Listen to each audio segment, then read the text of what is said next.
Masih usarannya itu.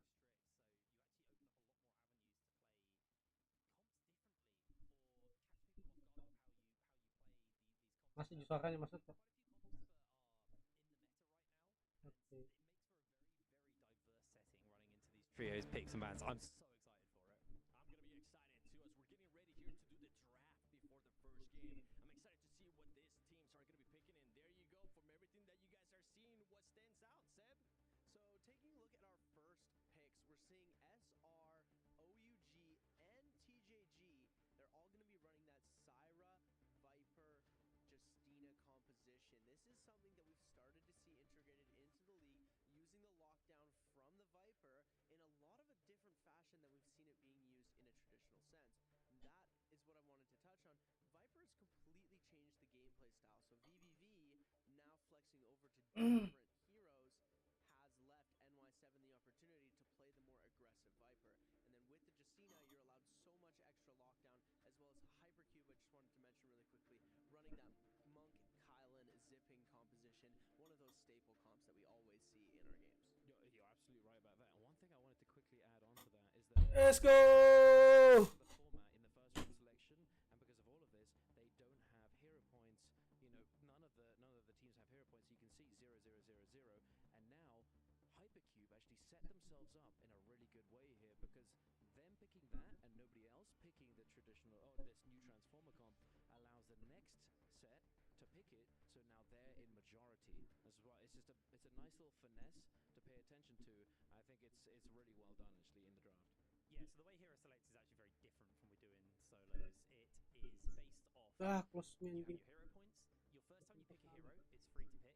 Then after that, it increases in points. If other people pick heroes, if enough of them in the first round, so it's 4 people picking the same hero. 3, sorry, thank you. Sometimes I get it wrong. 3 people pick the same heroes, there's a hero point increase. So right now, because everyone's on 0 points, what it means is actually we see a world where people just have to pick whatever's up and available. They don't have any hero points to spend. Now, I'm happy to see, due to the fact that we have the Firefly maps, not too many of those Transformer comps. Nah, ya Z dia pakai anu, Tianhai, Zipingin, sama Kilin. Later in the day due to Fireflies being enabled, but because we've now got Fireflies on the map, we're going to see these ultra aggressive comps. It's going to be a bloodbath. I'm so excited to see how these comps work out, and with this new Yue Shen Matari comp kicking about as well. There's a lot of variance on the map today. There is, and that's what I'm excited for. That's what you guys are excited for, and everybody currently watching around the world is going to be excited for, because TXJ, one of the gods of Naraka BladePoint, Like, mau juga is dikit. out here. So he's going to be stepping up and setting up the meta at the Naraka BladePoint mid-season championship at the Esports. Ambil di pitch mau ke anu masuk. Ladies and gentlemen, I'm ready. I'm sure you're ready. It's time to go to the first game with none other than God Moxie and Raven, please. Thank you so much, Seven. I'm Gut Moxie. I'm joined here by Raven PLZ, and we have the absolute pleasure of bringing you through games 1, 2, 3 of this wonderful day of Trios. And something that we have to talk about immediately, Raven, is that ban draft. Because we were talking about it, we were wondering, are we going to be seeing a majority of monks? Are we going to be seeing a majority of Viper compositions? And it seems like Hypercube read the room. They anticipated that it would be a majority of Vipers and went for that gamble of a Transformer composition to blend in to the Transformers in Phase 2 and make it an equality for Transformers for Vipers. Excellent point, Moxie. Shout out to Satiko from EU, coaching them to that play. That's one of the things that Moxie brought up to me, is OUG's secret tactic of winning before was picking the sneaky Viper. Initially, round 1, everyone wants to go with that Monk comp, but they were the only team that went Viper, and they took the majority in the lobby. That ended up being super terrible for the Monk teams going into the later parts of the game.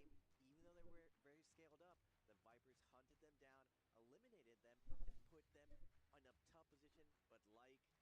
But like the bi-weeklies, week to week, Deh, sendiri SR di tengah. that EWC on the world stage are Yeah, the winds of change are Sendiri SR di tengah, Cok. in the Dia air. ramai di kiri. Maybe not so much change though, as no surprises. GG are going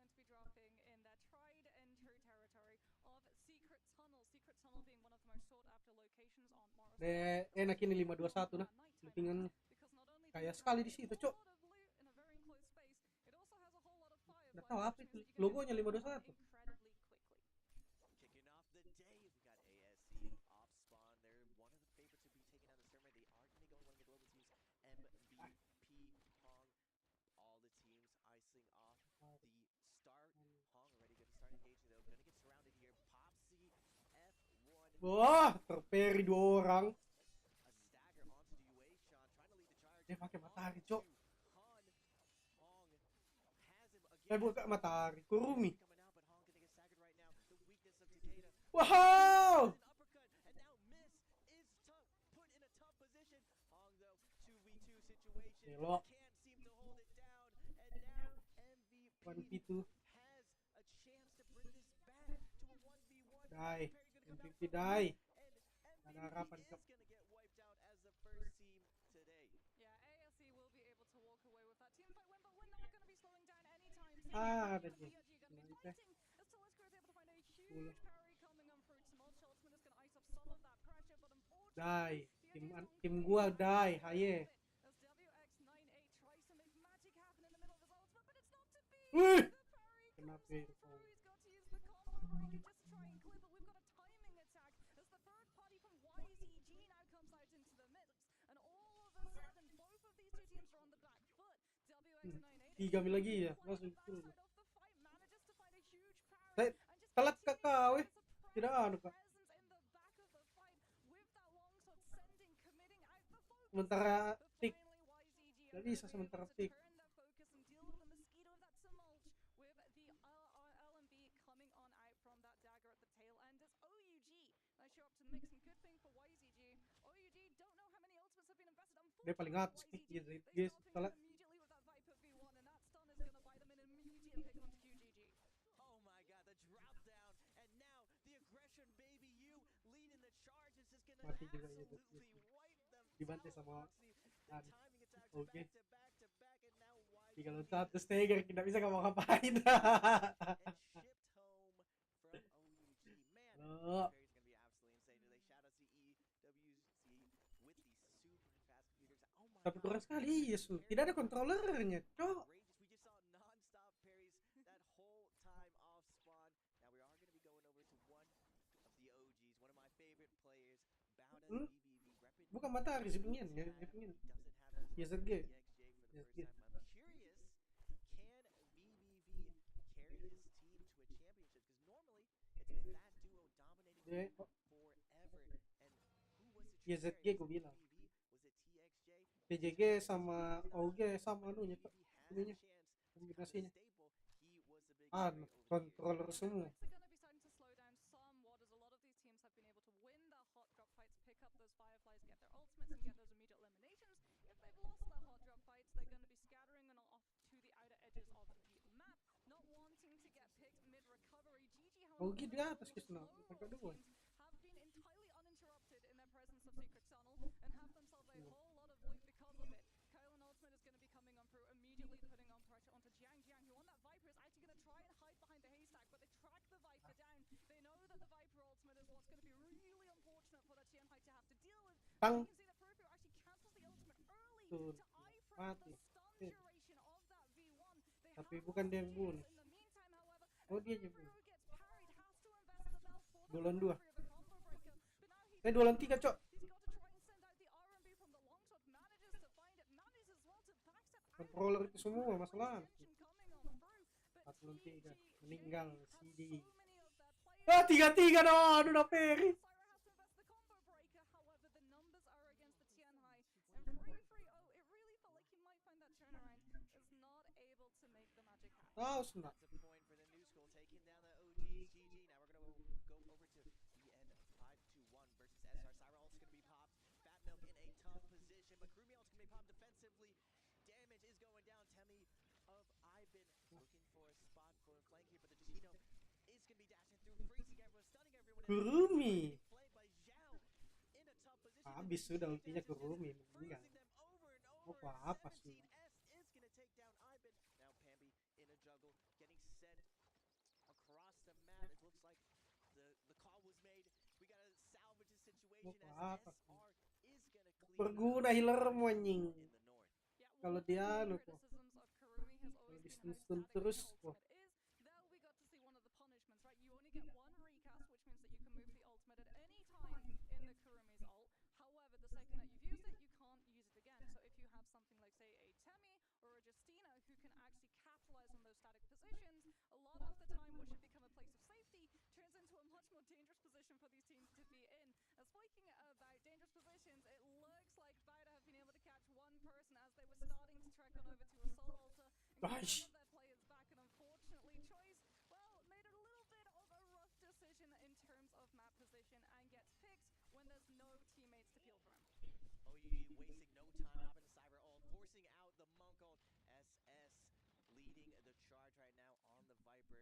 SS, the IGL of OG for the past couple of years. He's one of the GOATs next to TXJ, a tactician. They have YZG against the ropes right now. mati Monk, juga. nowhere to go. Nah, sangar dah Ogi. Side attacks are gonna be coming in. Gila, They are Kak. gonna clean him up. Man, that initial ult right away. This new Attack on Titan, this new rushdown of 2025 really has no breaks, no chill at all. Yeah. We're just popping ults. Unlike yesterday, we're throwing out the ults. And they're the ones that get to pop the ults too, because they're running the silence variant of the Viper F ability, as we can actually get to see. There's two variants of the Viper ability. One is a Lihat silence, coba deh, one is a detik yellow, berapa anu plus a lot of dua damage that yang deals ujung off kanan the atas, 2 gravity 3 of 3 weapon 12 that you have 11 equipped when it comes 10 on through. 9 And the reason that they're 8 running that 7. silence is so that they can connect it onto the Tian highs, so that when they Cepat kok sedikit. use that Pause ultimate sebentar to try sekali. and find that stun, the Tian Pause highs sebentar can't sekali baru langsung actually play. avoid it, as we saw GG 9 by utilizing 8. their ultimate and Ah, iron sudah. through.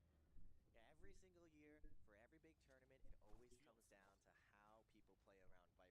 Kayak anu Throughout the sama year, itu you discover detiknya. new compositions, how to play against Monk, how to play Takeda a little bit better. But when it comes to these big stages, kills really matter. We're Apa seeing itu? OUG Klaimnya. at the top. The Viper start to the day, 5 kills. Nanti di claim sana. YZG Transformers, but like both of the Zipping and Monk already taken down. They're at 5 kills, but with all of their teammates down, it's unlikely they're going to be able to keep going. TJG also on Attack on Titan, and we're seeing the new Kebab comp with the Yuashan Matari. We haven't got to see a fight today with that double skewer from the Yuashan with the Matari. This has evolved this year as the counter comp to the Attack on Titans. Very, very sneaky. It doesn't really do that well in Transformers and Yang, so I am curious to see, as the strategy evolves, which teams are going to be winning as we go towards our first realm of Yang. Yeah, speaking, like you said, of those Yangs, we're going to be seeing the positioning coming on through. A lot of these teams wanting to just shock out some of these players, potentially grab one of their teammates out with a stun stagger so that you Apa? can manage to secure Udah it. aku pilih. Kurumi's even actually going to invest Sama on JZG Relic juga so sama that he TJG can telak. snap it immediately and knock players back off of that entrance, because it's all hands on deck. Cuma kalau saya ini kulit menang TJG karena anu tuh banyak anunya. Controllernya. Sira. Sira Viper. Benar. Weh, dapat.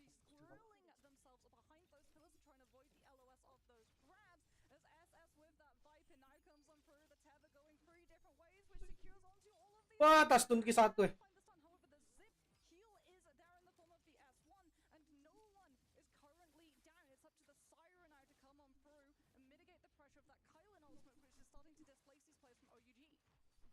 The two Titans lead OUG. Wah, banyaknya anu. GG. I wanted to see this fight all day. Ma SS leading the charge right now. kalau di sini They di are in iron position, all their coolers kalau solo are tidak. low. And now 3-0 Ya, is tapi gonna harus be Barry onto kawan SS, sekali. close him out. Now in the 2v3 situation, it's up to you. We've seen him before in these clutch situations. Can he show us magic again today? The flying knives of max range on the flank. He is Cut. juggled up. Nice. Today, baby, you CJS is gonna put him down. LXM being able to peel. Tapi bisa aja menang tuh 3-3-nya ini anu. Si di lawan OG setelah ya.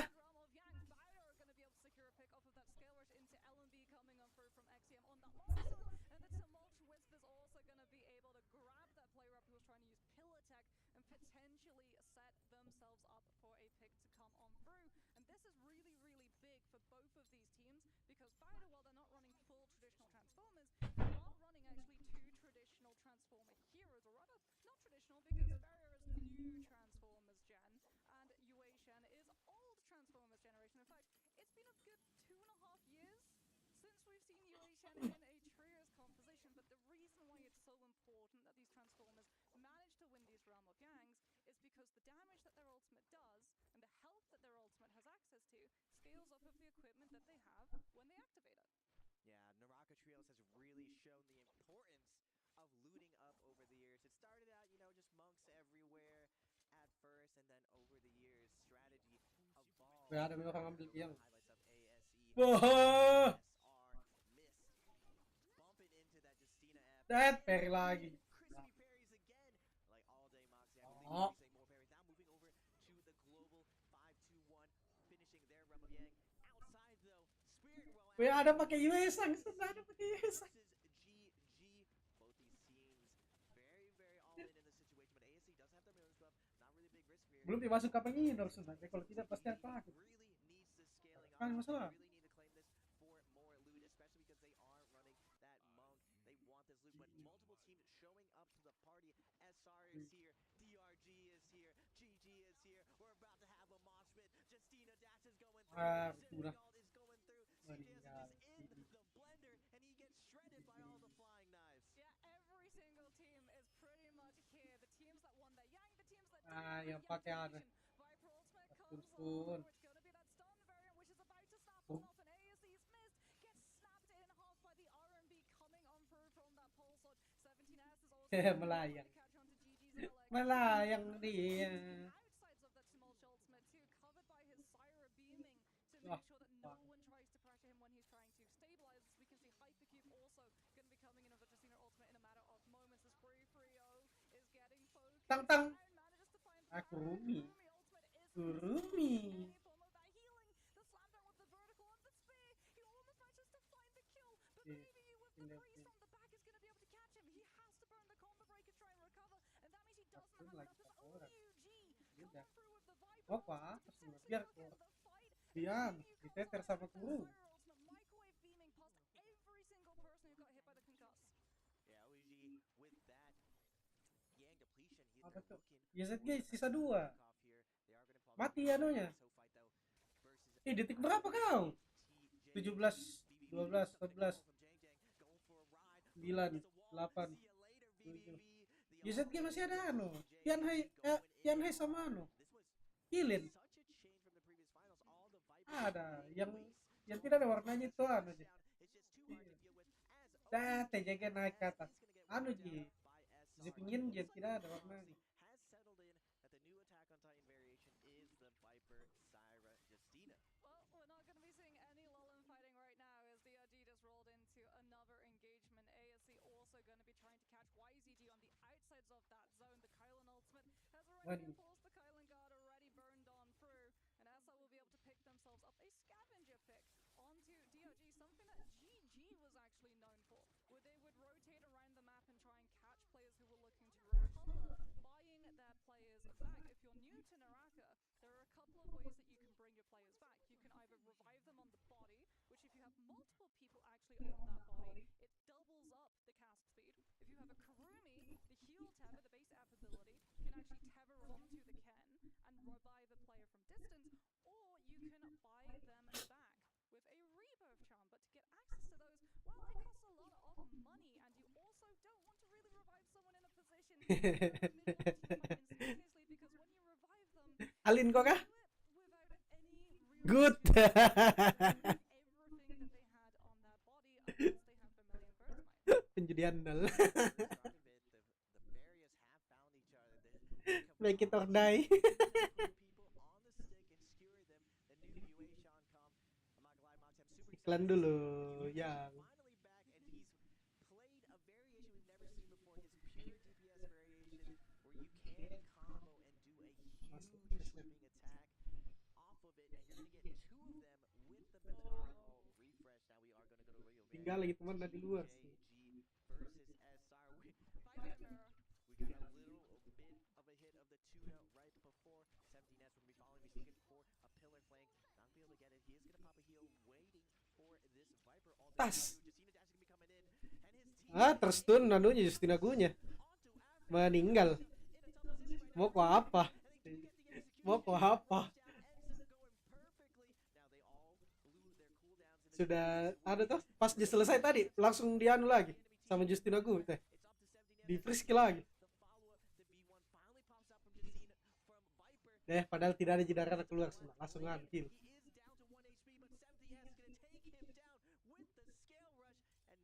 Dilompat-lompatin deh.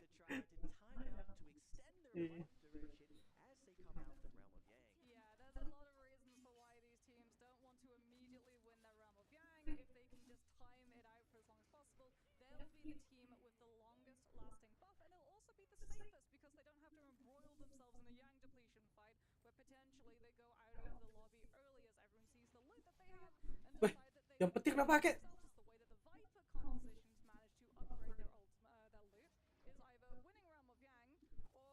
Apa itu? Udah tahu, udah kelihatan, Cok.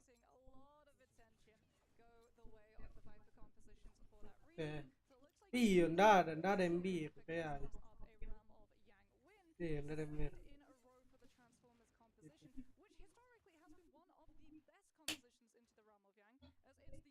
Pakai yang hijau, SR pakai hijau, CD pakai biru. Dua aja udah. Sembunyi berarti. Senapan. Nongkrongnya senapan jadi minggu setan.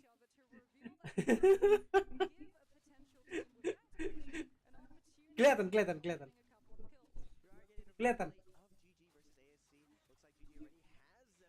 Udah tahu.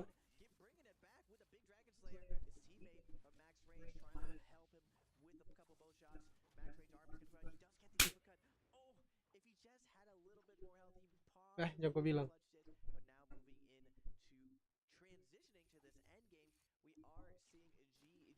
And NA's RL roaming around. The monks have found each other, holding hands. We are going to get OUG's SS roaming around with that Mystic Mike, giving them that vision around the map.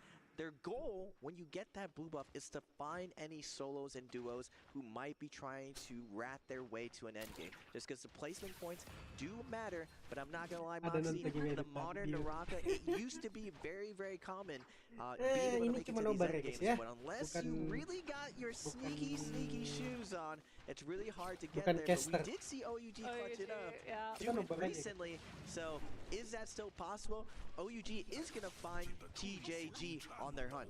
Yeah, TJG are going to be found just on the outskirts of Shipwreck Cove over towards Gorge. However, both of these teams not really going to be taking the fight at the moment, as they don't want to reveal. For TJG, they've got Yang depletion. They don't want to show that outwards aggression because it's immediately going to reveal that they're the Viper composition who are under that debuff and that they're going to have to get more aggressive, because what you can actually do as a finesse is figure out the time when that Yang depletion is going to tidak dikasih pergi itu Justin Agunya meninggal.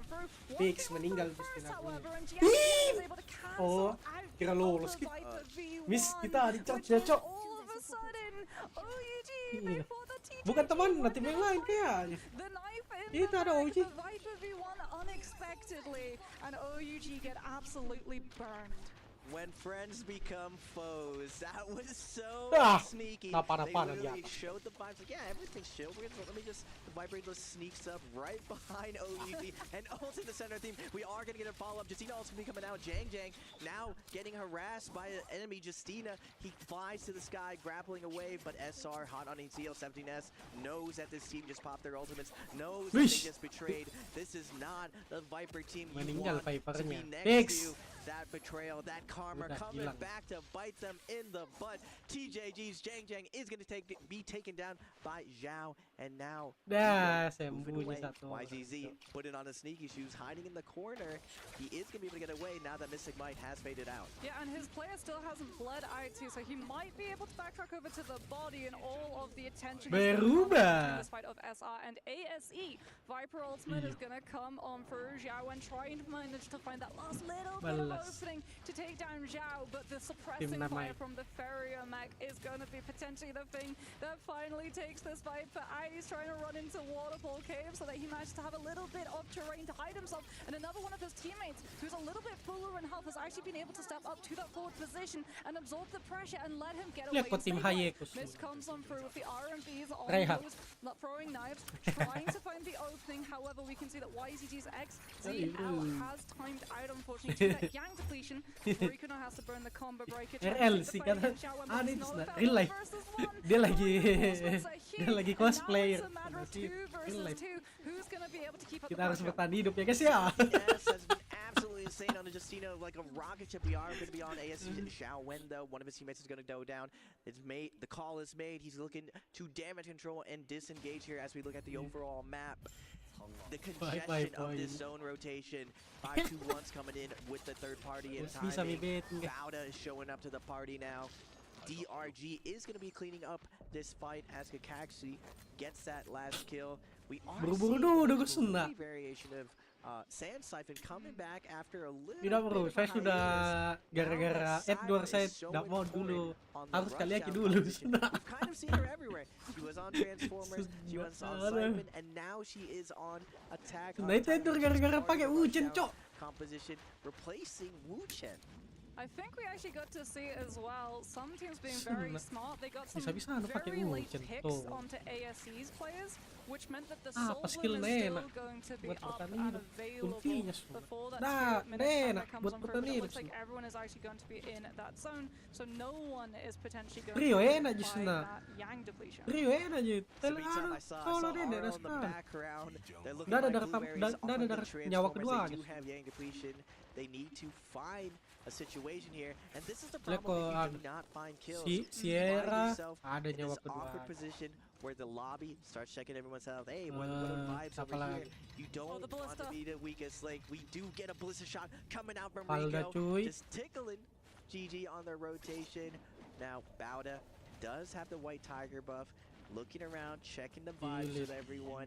No one really wants to commit here until a team reveals minimal who ulti has yang ada life steal-nya Vermilions juga. or Tidak who masalah. has Yang depletion. Tidak ada Every life steal team is kind of nano. hawking, waiting to see that little bit of Ulti weakness dulu, before a bloodbath Tapi is OP about memang to iya. happen. Well, we Kalau might be kena seeing that terus. now as DRG are potentially going to get caught on the wrong sides of this rotation. They're also all blueberries, Menurut saya kalau terminology pro that we player use because they're senang. very easy to pick up. Nah lihat nu mau lempar langsung sih. In comparison to what everybody Preman. else is rocking at this point in the Rem game, skip. your scaling needs to be incredibly high up there. Otherwise, you are just a very easy vulnerable target. itu With senang. Wuchen not being in the mix, Lompat-lompat di that atas. potential to block a lot of ranged incoming damage has been severely limited.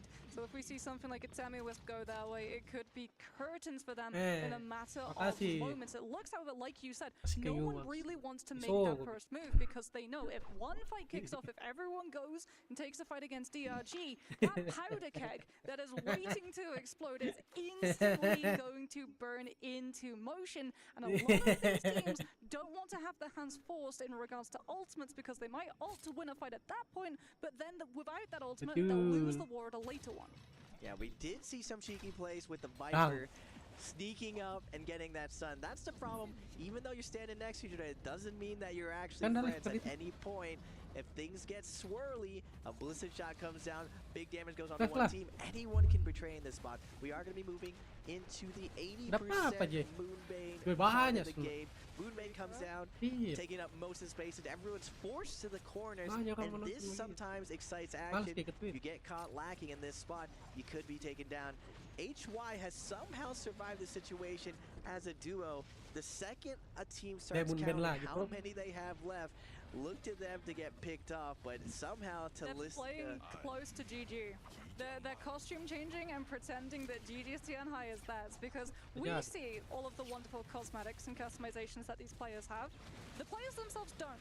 So we refer to it in the industry as the costume change, where if you're being chased, then you would actually try and put as much distance between yourself and another team, swap your weapons so you're not easily identifiable, but in what you do is hug another team who have a similar composition and pretend so that they don't realize that you're 2 or 1 against the world. As we can actually see that Peripheral has been forced into burning out that Tianhai ultimate, and instantly everyone is looking to shark him down. The Viper ultimate is going to be iframed, but it comes at the cost of the ultimate rather than the activation.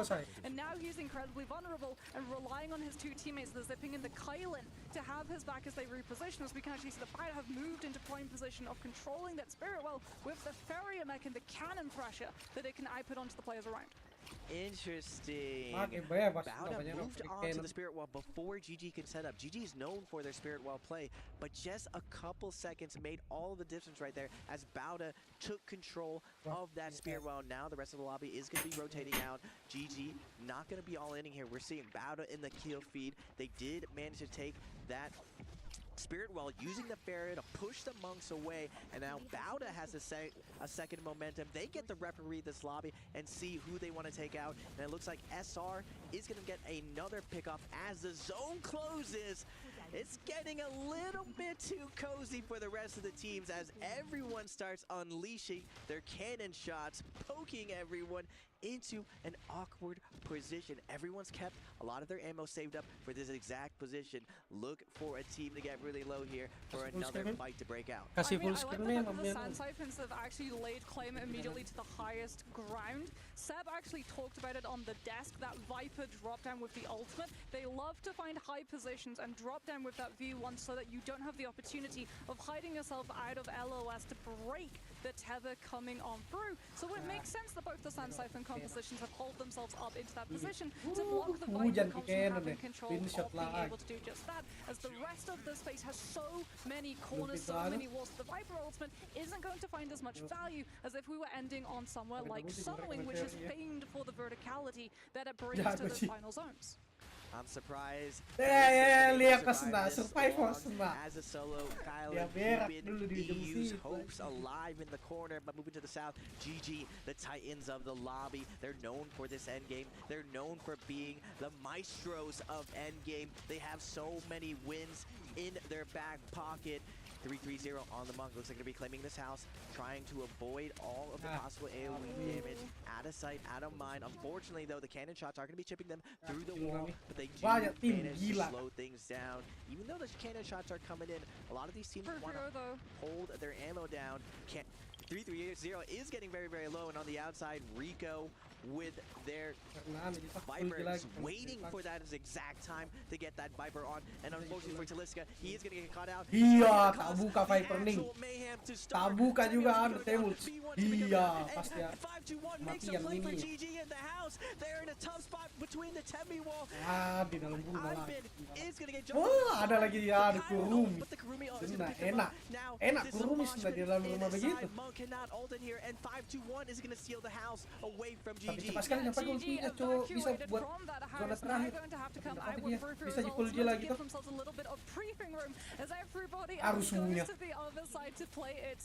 SR holding that position, also going to be holding onto their ultimates as Kakaishi and DRG get picked. A double pick managed to come on through from GG off of a double slam. That Tumultuous ultimate is actually giving Frufrio a window of safety to recover the second that his TNL ultimate drops, because now he doesn't have to burn that combo breaker, as the Tumultuous ultimate was able to block all of the pressure from the rest of the teams. It did, however, isolate everybody else out from a potential double grab coming on through, which meant that GG didn't find all of the kills that they were looking for, and they now have to swap to Cannon to start recharging that rage as quickly as possible off of all of that AoE pressure. We can see that Frufrio is just going to continue to spam that damage. He doesn't have repair, also has to take a little bit of downtime, as we can actually see that we've got Twin Shot Back Shell coming on through for Frufrio, so he can get double the connections, double the rage generation. Has to be careful that he doesn't get silenced though and can't utilize that ultimate, as GG are going to be relying as that zone closes and all of these players are pushed from the safety of that house directly into GG's literal all waiting arms as Ferruvo is going to look for that ultimate and try and scoop up as many as he possibly can. And Bowder decide that they're going to make the first move before GG can get into position. VVV's already on the map. He can potentially knock off the TI if the player gets grabbed. And he's going to look to do just that, as we can see Rico from the top ones playing above it all in the hopes of holding us to the Syra ultimate for the last possible moment. SR, the last one to go, their last ditch effort with their V1, not able to get it, but Bowder, XCM on the UA shot, putting people on the skewer, getting everyone out there. He's going to hold the center, his health is going down slowly. He does find a big skewer onto plan B, sends him flying. XCM down to his last life, but in the sky, GG is going to have a couple kills, but it is going to be Rico and GG with the tie to close it out. 19 kills, 17 kills, crazy end game to start this. Itu Sira tadi di atas Oh my goodness, I feel like we had a little bit of deja vu.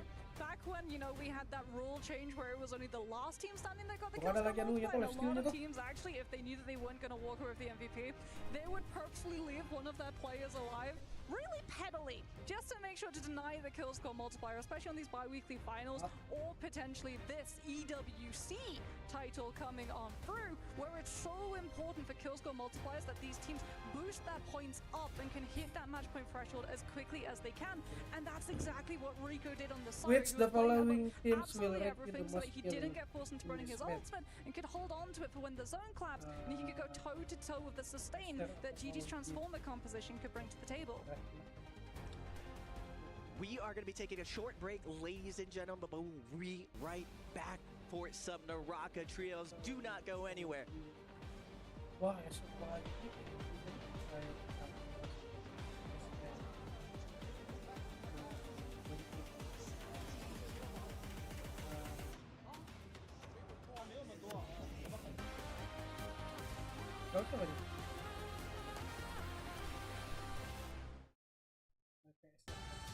Yeah. Defense-nya, what will be the most dominant?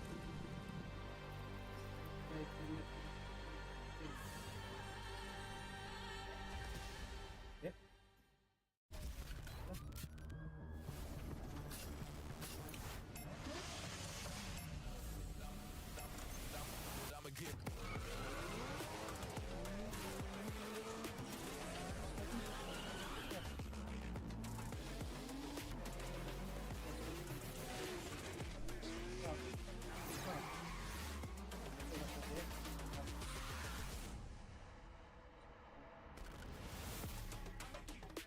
Bro, habis bro.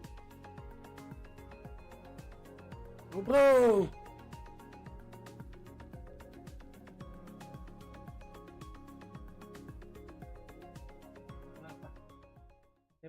Ladies and gentlemen, welcome to your club championship update. My name is Barney and I'm here to bring you all of the gossip because we're going to kick things off with Crossfire. It's day 2 and our only team out of the teams that are in contention for the club championship title that are in the upper bracket is Team Liquid. We also have Twisted Minds, Team Falcons and Virtus Pro in the lower bracket, so they're facing elimination today. So that's going to get a bit dicey. If Twisted Minds do lose today, that means they're out of contention for the club championship title. Let's move on to Counter-Strike 2. That kicks off today, and our main headline match is of course going to be between Team Vitality and Team Liquid. It's going to be a spicy one. If Team Vitality loses, they will be out of contention for the club championship title. Right, let's move on. We've also got Team Falcons and Virtus Pro. They will be playing in tomorrow's matches, so stay tuned for that.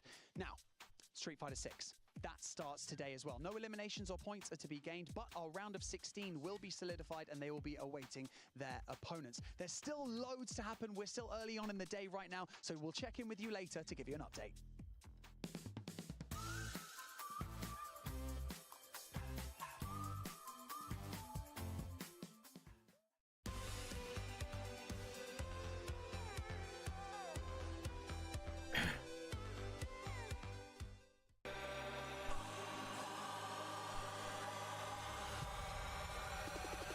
Yalah.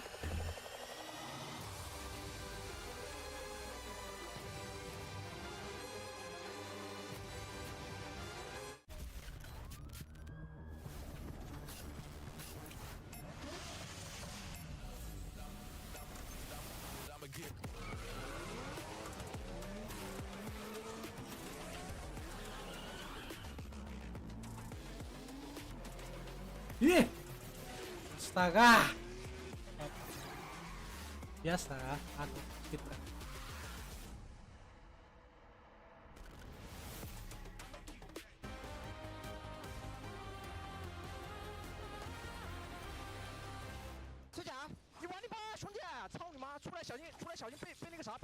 我要去打药，你们打。 OK， 给我来，我出道。可以。连到。OK， 打药了。他就是其中一队，我们俩其中一队进的。好，快点，我拿金刀了，拿。 Aduh, 别， lama. 连一个，我吃完，吃这个，这个花油。走，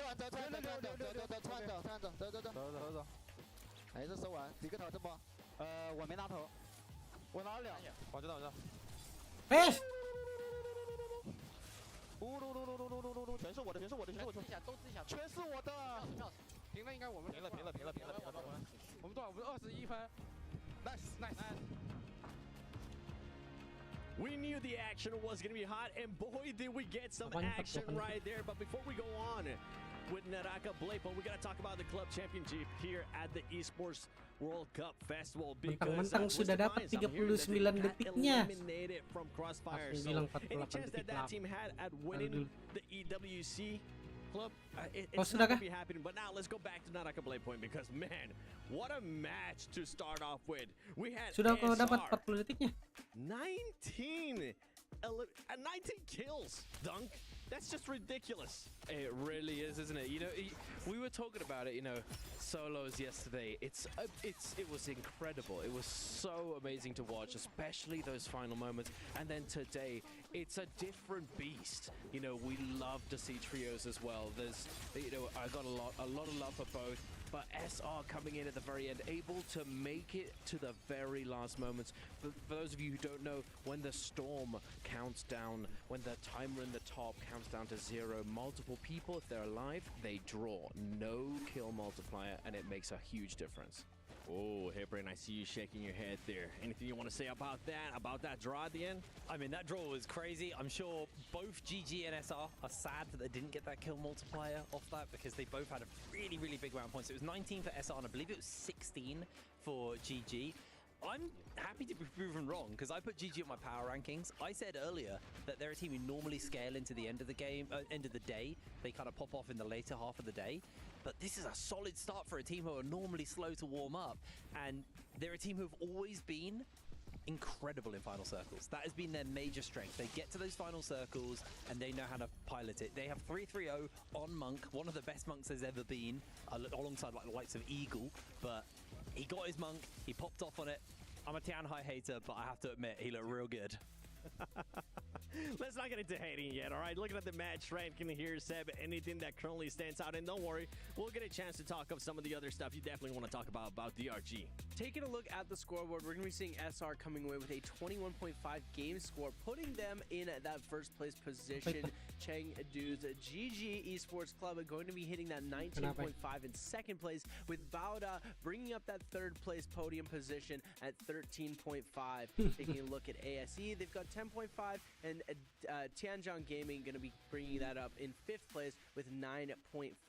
Something that I wanted to note here, we all had OUG playing very, very highly, and they are only in 6th place. Oh, 20 match MVP right here, 27,000 damage, 8 kills. I'm looking at this stats, Hipbrain, and I mean, talk about wanting to start off your day hot. That is pretty solid damage, actually. I'm going to be honest, I was like, we've seen higher. We have, but that is a really, really solid start to the day. A lot of damage coming out of them, a lot of kills as well. 8 kills getting picked up. I can't remember what they were playing, actually, what character they're playing in that comp, but regardless, very, very solid start there for SR. 21 points. Remember, match point threshold is 47, so they're closing in on halfway there already. It is early. And I feel like we're not going to see them put back-to-back victories together. It's very rare in trios to actually see that happen. Sure. I think we're going to see multiple people getting into very high points, and by game 4, it's going to be tight. Yeah, especially with the madness that we saw out of there. It'll be crazy if they do end up getting that match MVP, but something that we're definitely going to talk about is about CDGG, because this team, usually they're known for just doing bad if they lose their drop, but they won this Yang, and it was pivotal. Oh, absolutely. They're coming in here. You see the Monk jumping off the pillar, able to create that line of sight opportunity and try and find those crowds, but unfortunately not able to do all that much until the very last second. But that was because of that Justina freeze coming through, denying it. But then again, you're forcing them to commit that to the Monk to prevent him from creating opportunities. And this was a big one, because obviously the attention going into today was on OUG, right? Like, these guys won last week at the MPPL in 4 games. Having these two titans go toe-to-toe inside this first realm of Yang put OUG on the back foot, really. Put them at a big deficit. You can see the overall head-to-head between the pair of them. Look at the damage difference between well, actually, that's OUG and ASE, our two main teams. Yeah, and this head-to-head is brought to you by SMB. OUG losing that one, you guys were mentioning too. For GG, for them to be able to win this fight, it's going to be just such a big momentum booster for the squad.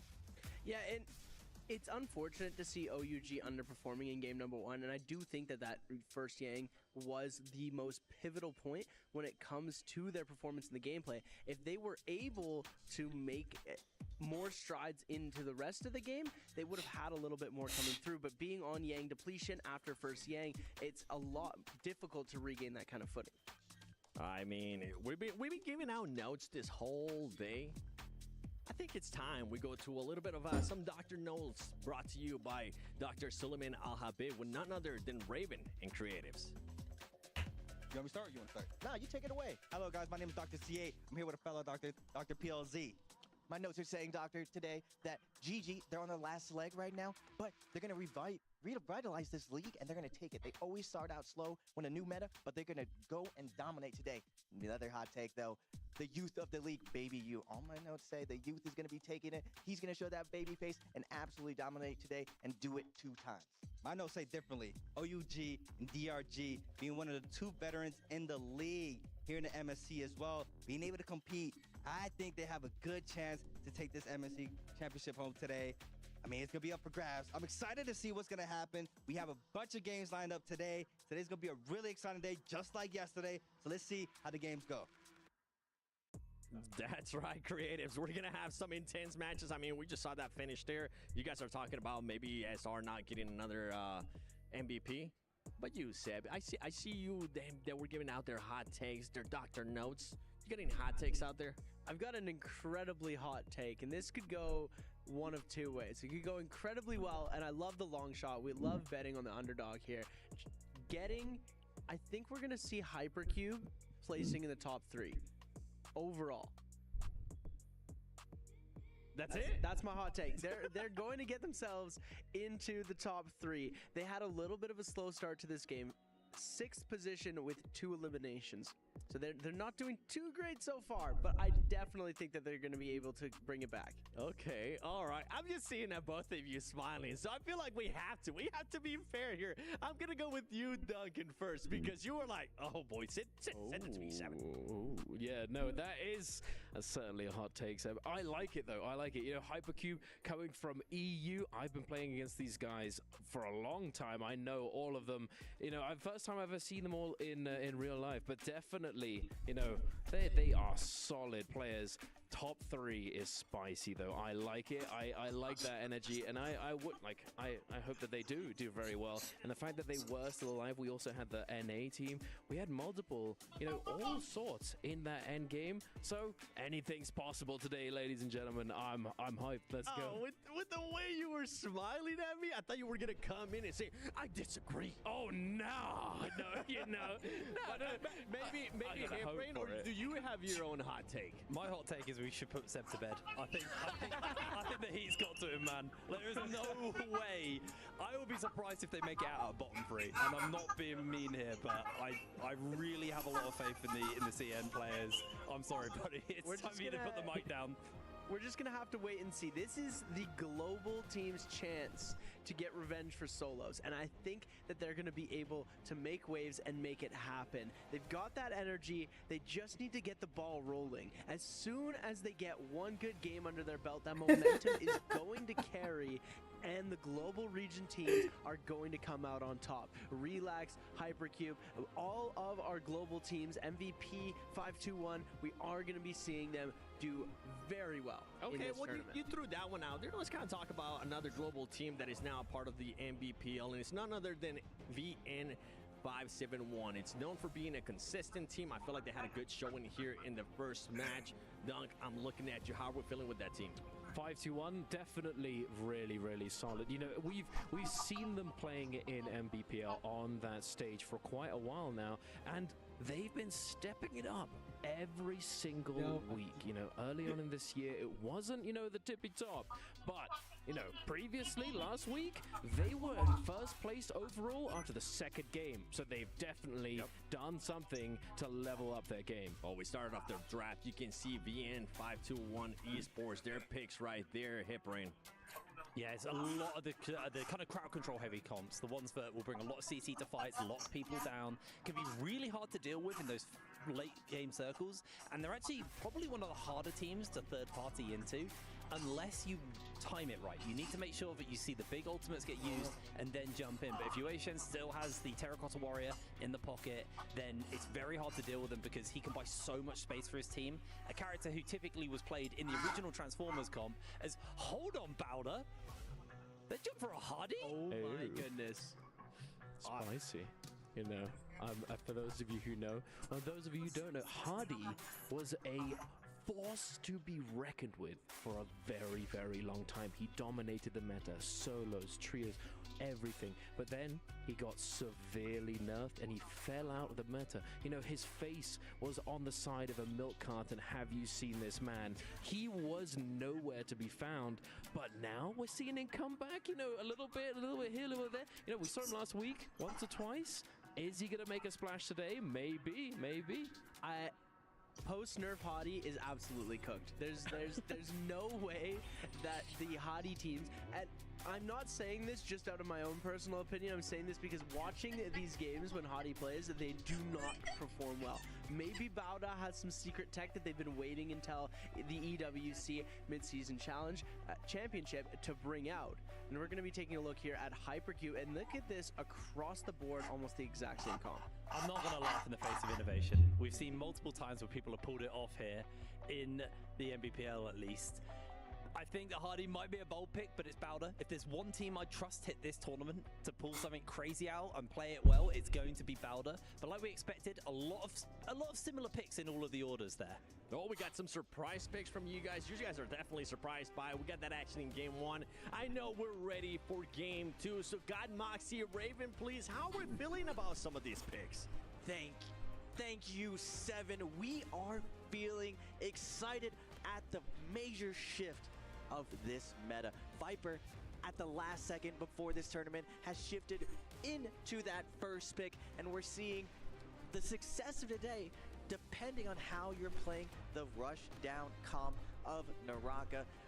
Viper being paired with Syra, being paired with Justina, you're seeing this high action, high violence coming in off spot. Now, normally we saw Viper really just like play on Firefly maps, but now we're seeing her inside Realm of Yang, and it's changing the landscape of Naraka trios. Yeah, talking about changing the landscape, we might need to update that milk carton, as I'm sure Dunk actually will remember this, because he and we had the opportunity to cast the last bi-weekly final, and it was actually Alliance who tried the Hardy composition, just like we're seeing Bowder. Now, it didn't do all that amazingly. It lost into a Realm of Yang fight, and then we didn't really see it make any more momentum because they had Yang depletion and just got zoned out of the rest of the map. But let's see if Bowder are going to be able to find much more success with this composition as we head into Padoria. Padoria being our latest map coming on through in the Naraka BladePoint pool. And Padoria has some unique mechanics to it, shall we say, as we're going to be seeing Hypercube. They're going to be unchallenged, which is very untraditional when we get to have a look at Padoria for Arcadia, as Arcadia is the home of the Thunder Coins, which when you collect 7 of them and you bring it to the center of that map location, you're actually able to interact and get yourself your hands on the Vulpine Essence, which is essentially a boosted up Mortal Defiance, and we got to see how important Mortal Defiance was yesterday in our solo showdown between Spider and Mike. Shout outs to Satiko leading Hypercube to be landing on this position. I know, after talking to him before today, he said the main thing they're going to be working on is their off-spawn strategy. Now, normally, like Moxie said, this position is one of the S-tier positions on Perdoria because it gives you that last hit potential, that fatal blow protection, setting you up for that fair 3v3 in the Yang. But normally this is contested. I believe that Tactical probably scouted out that the CN teams who normally land here weren't going to EWC, and he set his team up for success, leading them to this spot. What do you think about the fact that we're actually going to be seeing a fight go down in Imperium? What are the chances that we actually get to see the Extreme Longsword come into play? I mean, with so many Vipers in the lobby, Moxie, everything is possible. With the timing attack coming in, we are going to be going over to DRG versus OUG. Tough fight for DRG. Kakashi is going to be taken down and now in a 2v3 situation. Moving over to the opposite side, looking for the flank. And now YZG is going to be joining to the party. Big Perry's going to be coming out. Now moving back to the center. MVP versus 5-2-1 and Bauda. 9 players all involved in this mosh pit. No one wants to be monkey in the middle right here. Come on, SR, come on. Now slowing down. They are 5-2-1 though on that Viper comp. Look for them to rush down and get these kills. Yeah, 5-2-1 have actually already got a Matari ultimate if they feel themselves getting pressured. Bella's also going to be running to give information of everyone's location around them. As we can see Fat Milk coming on through with us. Your Halberts now gets a refresh of that F ability, which is going to burn, but not find the connection onto MVP's Hong. He has been able to isolate, however, Hong out of the fight entirely. For the rest of his players to be able to pick on him. Oh my goodness. The corner hold with the flying knives follow up. The Kylan stands no chance. 5-2-1 in shambles right now, but they still have a little bit of hope with Fat Milk looking for the res, but Bauda is going to make their way across NY7. New position 1 for Bauda. He was a fragging monster on Team Alliance, now paired up with VVV. I'm looking for these guys to have so much horsepower to run over the competition today. Hong, though, on MVP is going to be able to find the kite, find the cut of line of sight, and make his way out of there. NY7 does hit the bell, revealing his location, but it looks like MVP was able to create enough distance that Bauda now is going to slow down, try to loot up, claim the center of the map because there is so much loot they are ready to consume. Yeah, 5-2-1 are still going to be drifting around the area to see whether or not it's worth coming back into that fight. However, with Bauda being on a Transformer composition and already having 5 of those eliminations, like you said, they're going to be looking to just slowly scale on up uncontested, as we can have a look and see ASE, but no, it's going to be DRG going head-to-head against OUG. That Temi ultimate locking everybody in position for the Kylan to just batter them all about the shop, as Baby is going to be popping that Skater ultimate. It's not fully scaled enough to legendary level 3 state, however, so it's not going to be doing all of that much distance nor stun, as we can actually see the reason for why these teams are contesting the space. The floating files have spawned enough, which means the Fireflies have also respawned onto the map. Ballista comes into play too. Baby you having to burn all of the Furin shoves to keep the players of DRG away from him, as well as throw out the focus into the nunchuck so that he can have a little bit of pipe runner through the range shots. We can see the Forbidden Seal has been popped, which means that the Takeda ultimate ends early, and Kakashi with the meter dump comes through on the nunchucks, and this is just going back and forth. DRG's players are so incredibly low, but so too is OUG's Shinyu. Kakashi's trying to find the chase, but he's being kept in place by OUG's 2 other teammates who are doing such a good job of peeling for their teammate. Oh my goodness, a trap of Nice one. plus the Ballista, turning the tide in the favor of DRG as OUG is going to get locked down. Right as they went into that fight, Baby U was holding his ultimate to try to turn the tides, but the Forbidden Seal, a little bit of oversight of OUG. Twice have they been outplayed by something very, very sneaky. Forbidden Seal gonna steal away Baby U's Takeda ult, the strongest ult of that composition. All of the offense runs through Baby U, and unfortunately, he had his legs cut out from under him. Yeah, Bauda's still going to be slow rolling up over in Imperium, getting ready for this composition to go into that first realm of Yang. We can see that the armor is going to be on NY7, and is likely going to be sticking on him too, so that he can have that scaling in his ultimate. There's SR blue armors with a lot of them, but all of their ultimates are going to be potentially looking on setting on up 17S's Takeda ultimate. The way that the Takeda V3 works is it doesn't just scale individually off of the Takeda, it scales off of the entire team. So it's paramount that every single one of the players, both the Temi and the Syra, starts looting on up to upskill that Takeda's ultimate. Now, it looks like GG did lose 3-3-0 off spawn. They're going to be making their way to the north. GG, one of the best teams when it comes to recovery, finding that reload up, navigating through everyone's spawning location. But it's going to be very tough considering it's just a Viper and Matari. Now, they do have the ability with that V1 stun to possibly snipe everyone else. ASC in the same situation, complete shambles. Both of these teams on the edges of the map, just trying to loot up, find some footing in. A lot of the comeback mechanisms in Naraka, if you're just watching, happens to be the Spirit Well, caves around the map, and different looting locations. Now, you ideally want to go to the first phase where you're going to go into the Realm of Yang, just like DRG is set up right now. Purple armor, blue armor, Jade to the max, so you got that melee reduction and those plus attack. But if you don't, if things don't go your way, there are different ways to find your footing to bring your game back. Yeah, we also have our prayer altars, which you can see Kakaishi interacting with here, and then utilizing that jump to animation cancel out of the animation lock for the emote, as the first time that you hit that interact button with your emote actually automatically spawns up the loot that the altar holds, so you can then just cancel it and go back to back 3 times before that altar is entirely bankrupt from giving you consumables, and that means that you get consumables for things like but it can also sometimes drop you the odd soul jade too. Now, looking at the overall leaderboards, Bauda already at 6 kills, and surprisingly on a transformer composition with the unorthodox Hadi and Syra. So maybe it's an ace card that they save to keep up their sleeves, but definitely working very, very well on the back of VVV and NY7 piloting that composition. We are going to find the Moonbane, TJG versus YZG. Temi ult's going to be coming out. Yushan ult going to be able to cut through that Temi wall, not getting slowed down, but it looks like their crewmate was assassinated within that initial Bane. YZG, though, has to chase down his targets. It looks like ZXL is going to be called back. Instead, they are going to let him go, but big third party and value off this Moonbane. What the fuck? Disuruh kill, cok. DJG, oh, the Timmy is a sliver. He's trying to run away from the LMVs of those fist blades, but he's already down the combo breaker. Kite side into one of the buildings of Arcadia. Scale rushes out of the window, but I mean, Matari's got the app. And we just dash into him, catch the disengage. Something that was very unusual there for YZG was the fact that they invested the Moonbane onto a team directly rather than one of the entrances to those Realm of Yangs. However, we normally refer to that Moonbane as the dinner bell because everybody on the map can actually see the location of it. They know that there's a fight going on, and they would then start drifting into that position to look for a third party when all of those teams are down their abilities and down their ultimates. But now, because the attention is actually split between control and position for Spirit Well and control and position for Realm of Yang, no team has actually really started to contest YZG and punishing them for taking that fight earlier against TJG.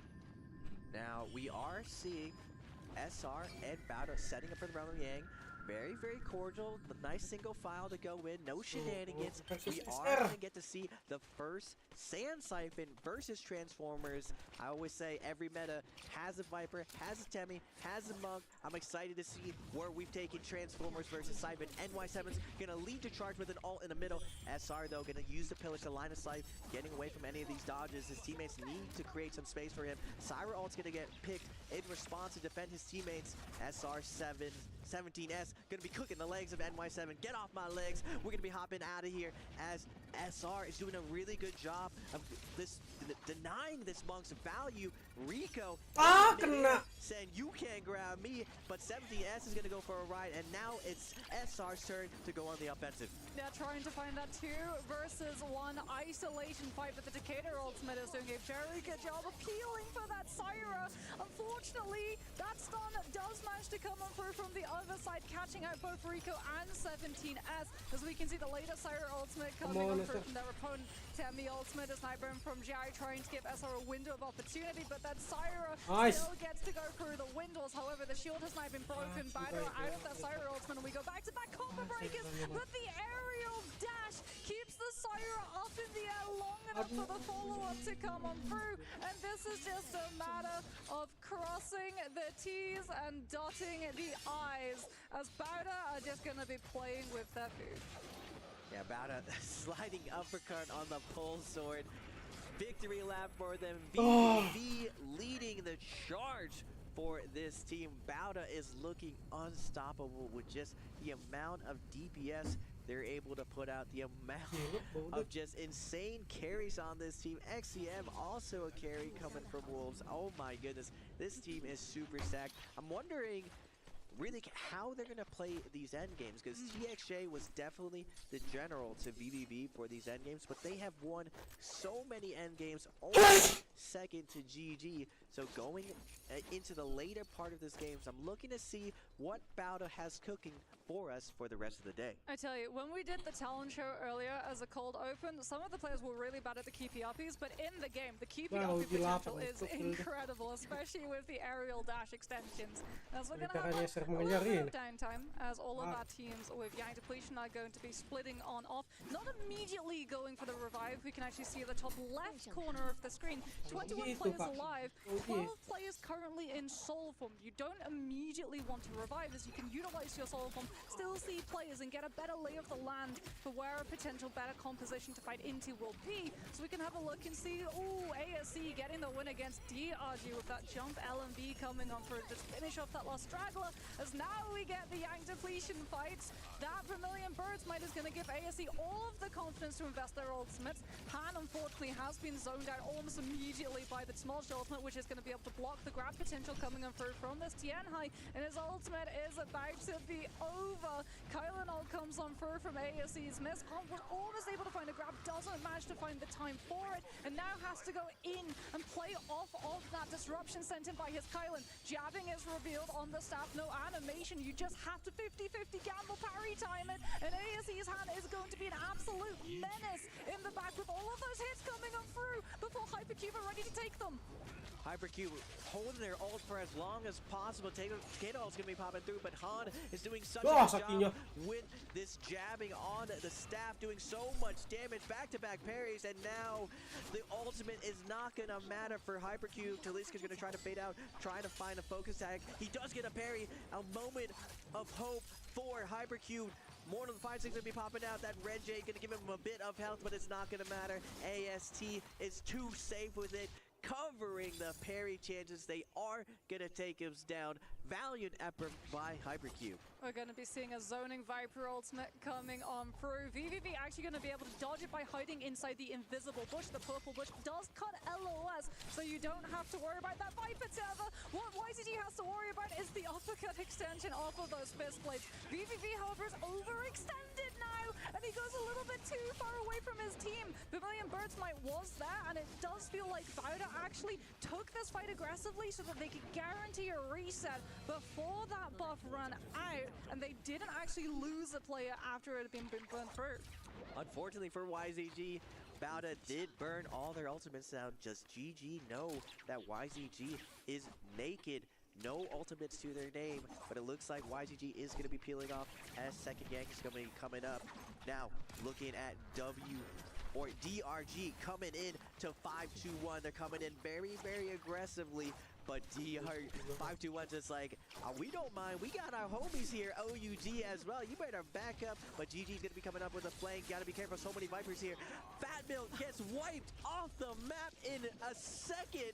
Oh my goodness. He just got completely deep fried out of here. Yeah, I think we need some new wallpaper in Arcadia, as this one's probably going to need some nice vinegar to get those bloodstains off, as that was Fan LMB into just follow-up R&B from this Halberd, and like you said, absolutely evaporated. Gone that one moment, gone the next, as we can have a look at Bauda, who are going to be pulling off a magic trick themselves and hoping that they can make their opponent disappear with the Siren ultimate. That Stun Dazzle is going to be able to find the stun connection into the triple charge beam, and this is just going to be Bauda dealing one by one with the individual threats that are posed by RL.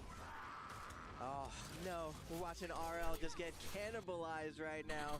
But we are going to go back to YZG and GG doing the happy hop skip around each other as the second Yang is going to be coming in. Look at the overall leaderboards. Bowdo is leading with 13 kills. This is their pop-off game right now. Can anyone slow them down? ASC, one of the favorites in this tournament as well.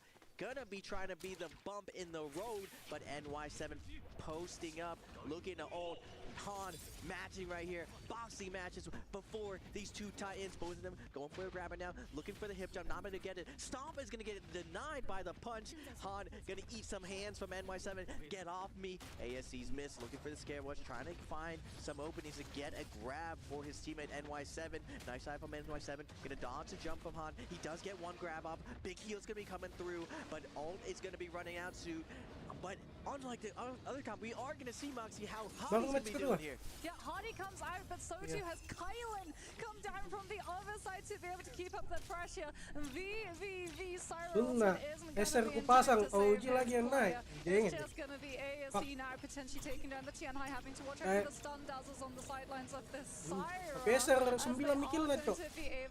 OG 9 mikil na. Eser dah ada bang satu. And once again, it's going to be a play with the food to kite out that buff. Syra used to be absolutely unstoppable in these kinds of fights because she was unflappable. You would not be able to stagger her out of her ultimate outside of anything other than a direct one-shot. But a couple of matches ago, they did go after her, and now things like that Kylan ultimate are still able to stagger her even in her V1.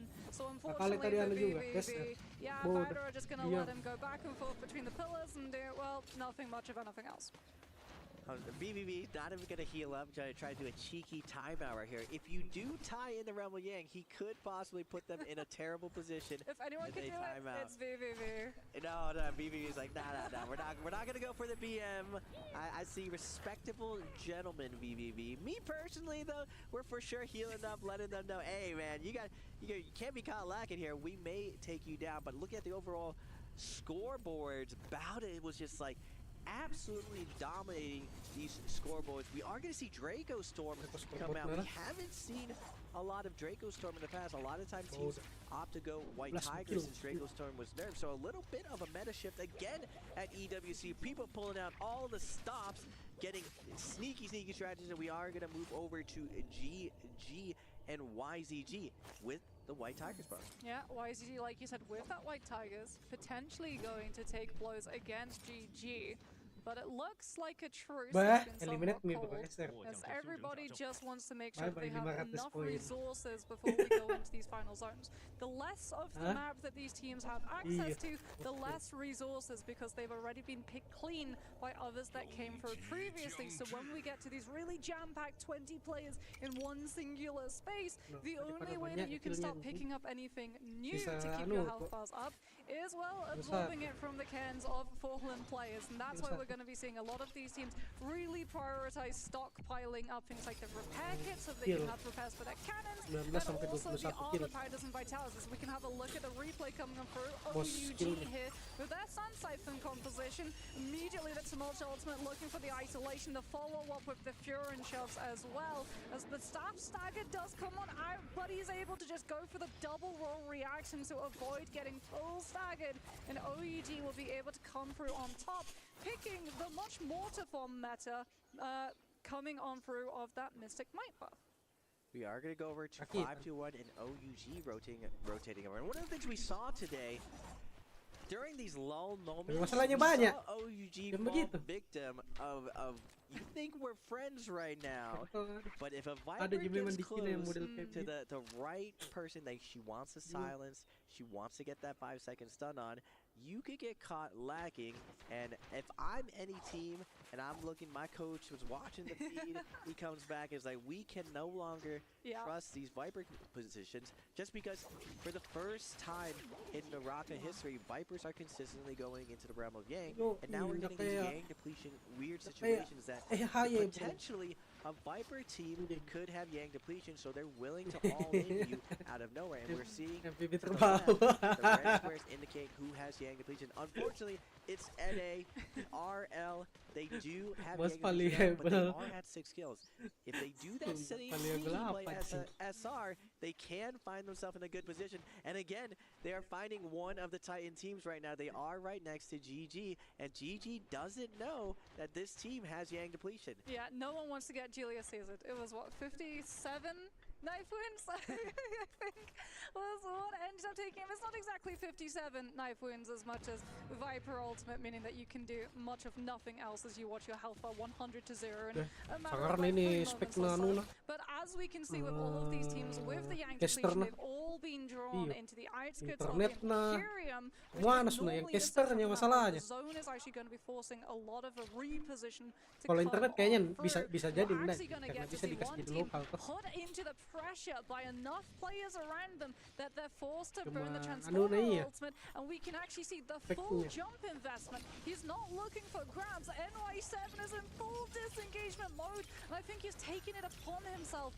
to be the sacrificial pawn for his team. Yang pakai He hati. was trying to be enough of an attention draw that everyone looked at the Tianhai and didn't look at the rest of Bauda's players, and they get an opportunity to escape the horde that is chasing them, as Naraka isn't at the moment a battle royale as much as a zombie chaser, as poor Bauda find themselves absolutely encompassed by players that are out for their blood.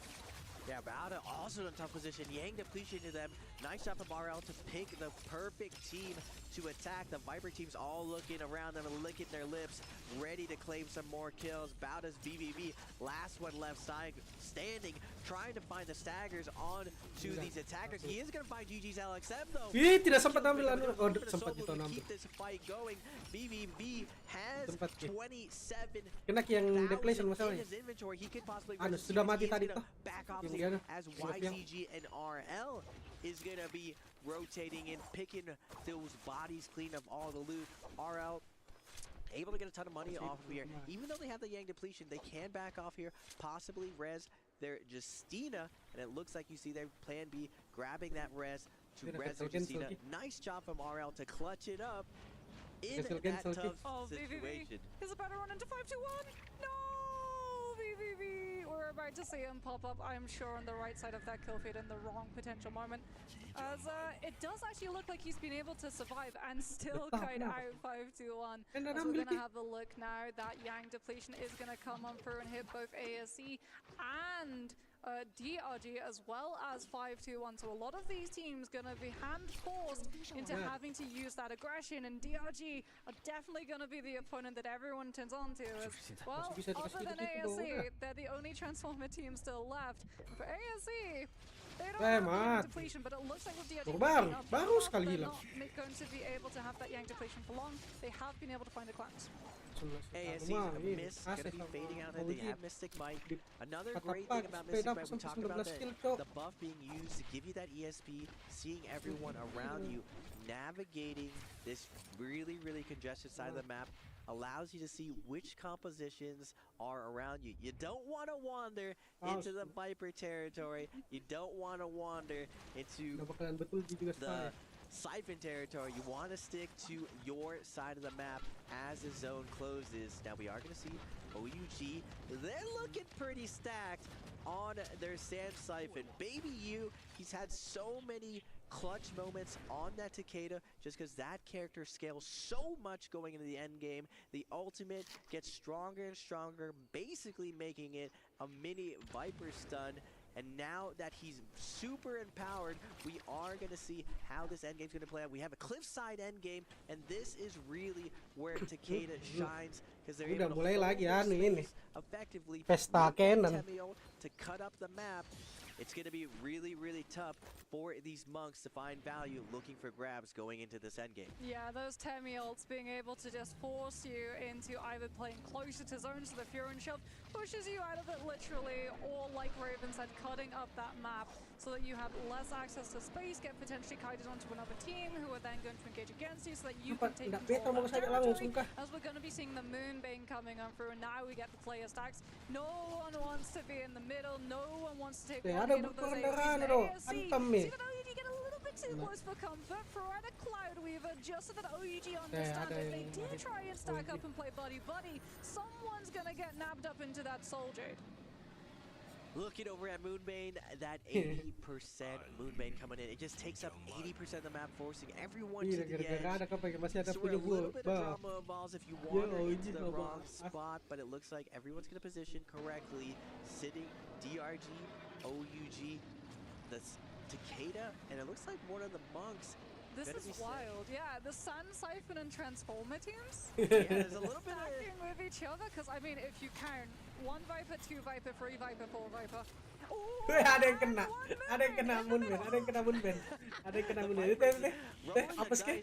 Trying to set up for this Spirit Well third party. It looks like 5-1 is going to be the first teams to go on there.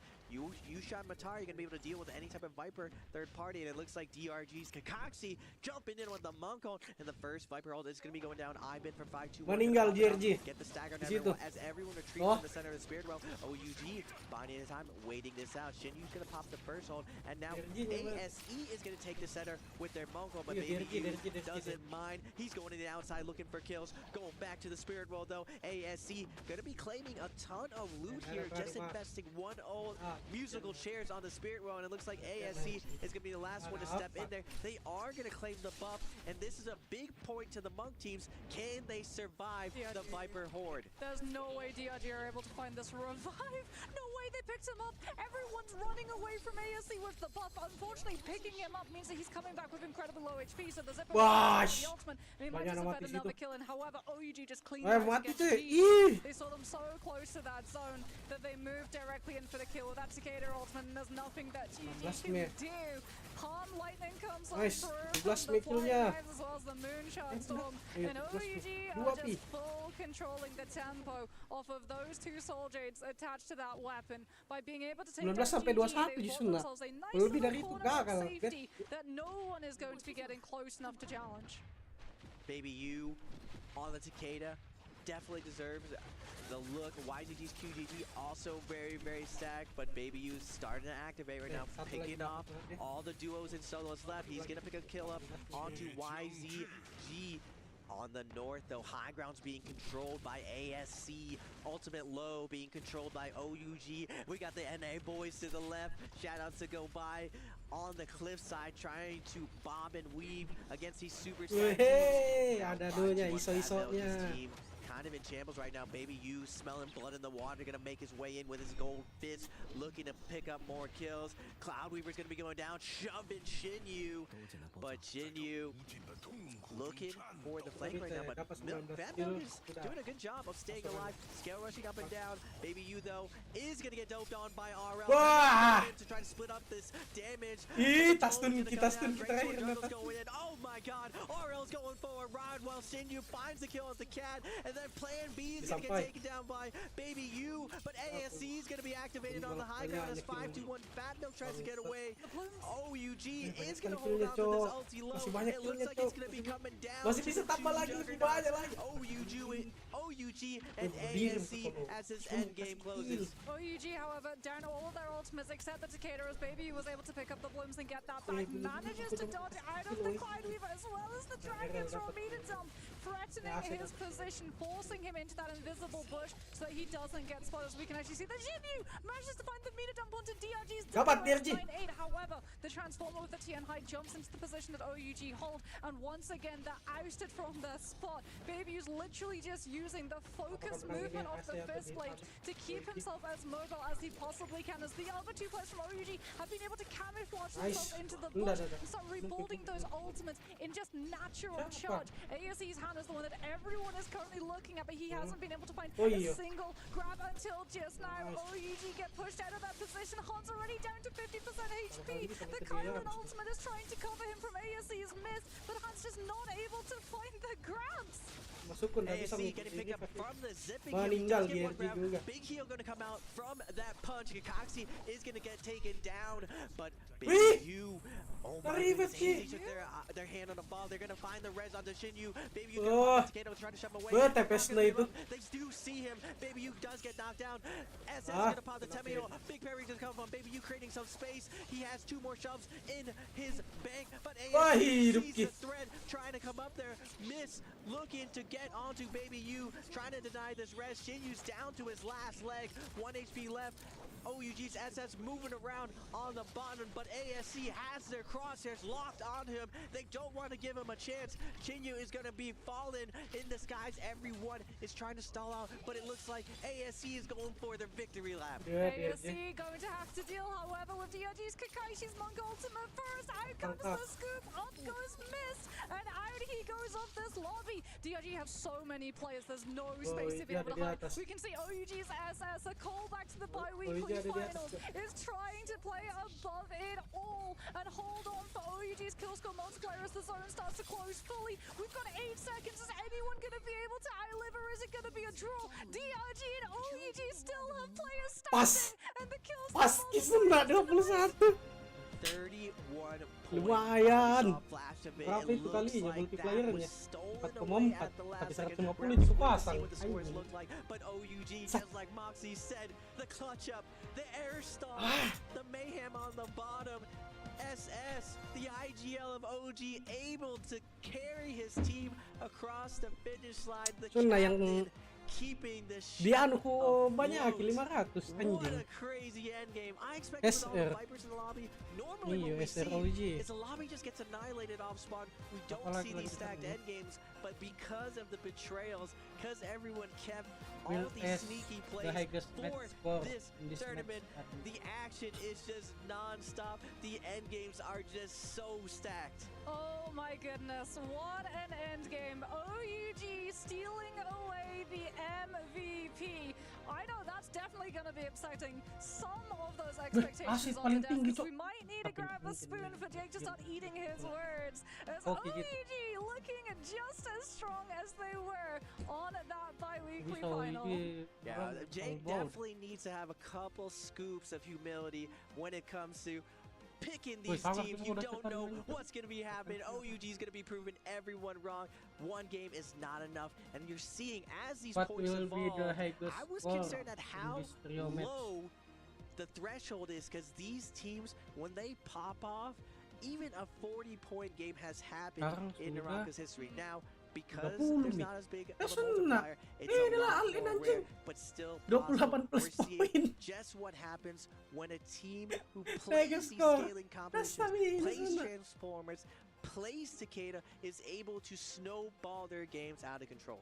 Yeah, we're going to be tossing now to an interview on the stage with the team of SR. Take it away. After dominating in game 1, encountering a few hiccups in game number 2, we are here with SR17S to ask him a few questions. 17S, a good start to the competition so far. I want to talk to you about your team chemistry, because you are the latest addition to this roster specifically. Do you feel like your chemistry as a team is improving each and every time you compete on the main stage? 那其实今天的比赛 SR 是有一个非常好的开始。那其实对于现在来说 ，SR 这个组合也是比较新的。那随着你们一起战斗的时间越来越长，觉得你们队伍的默契合作方面提升的怎么样呢？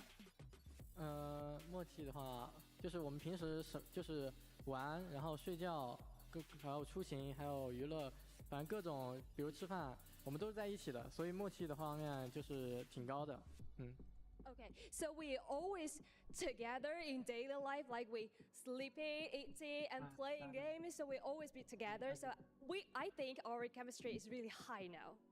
Also, so we mentioned about you have a really good start with game 1. So what is the biggest problem you think for game 2, and how will you deal with it, like before the following games? 那我们刚刚也有提到，今天 SR 在第一把有了一个非常好的开始。那么你觉得在第2把的比赛当中，出现了哪一个是最大的问题？又打算在之后的比赛进行之前怎么样去处理它呢？Wih cepat juga ini gamenya sampai game 4. 问题的话，就是我们沟通没有 paling lama game 5.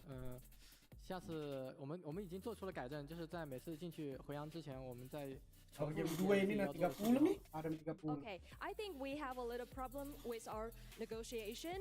We already fix it. We will do that like before we go into the yawn. We will repeat what we're gonna do like before that, so it's gonna be better. Well, thank you so much for joining us here at 17S. We can't wait to see what you guys bring to the table in the next few matches. I'm going to have a spud from you. Let's go. Nice one. Okay, and for now, we're going to head over to a very quick break, and we'll be back for match number 3.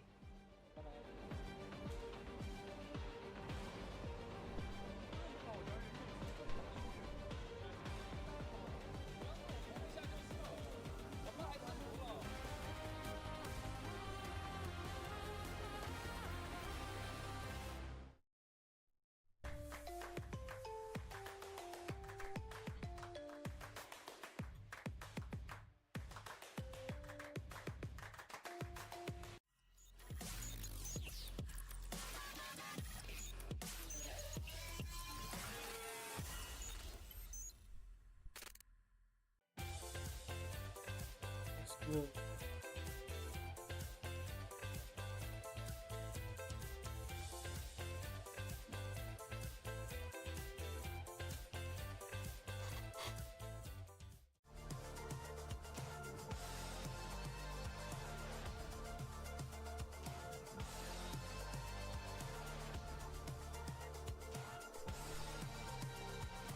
Turun terus rate-nya. Tadi masih 10, turun 7,9, turun lagi 7,7.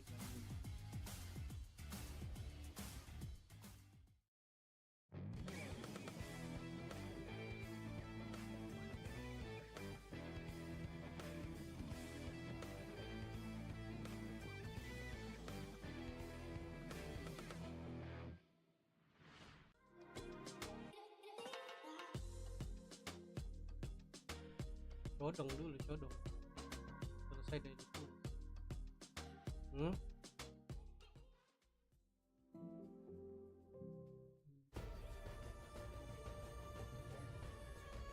Seperti biasa kita ke autumn plains Moiro. This land is calling. Dapat juga itu vision tadi. Dapat vision dari main Jorana Spider.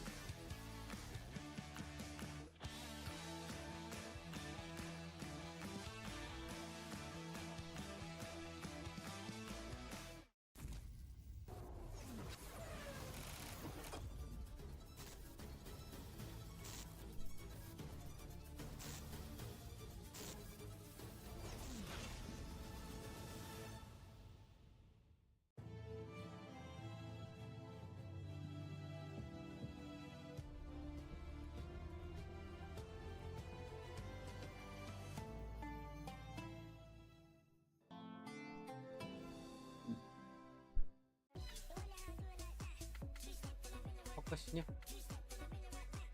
range di mag grappling hook. Oke.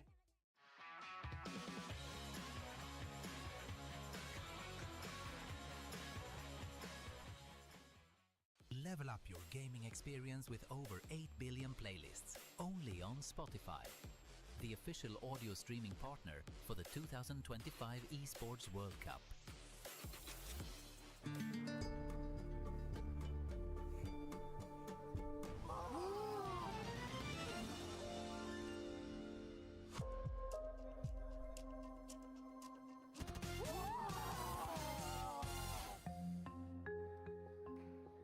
Bah, mati Sunda lah. Gue tidak quit, mati. Lapo geses no setan.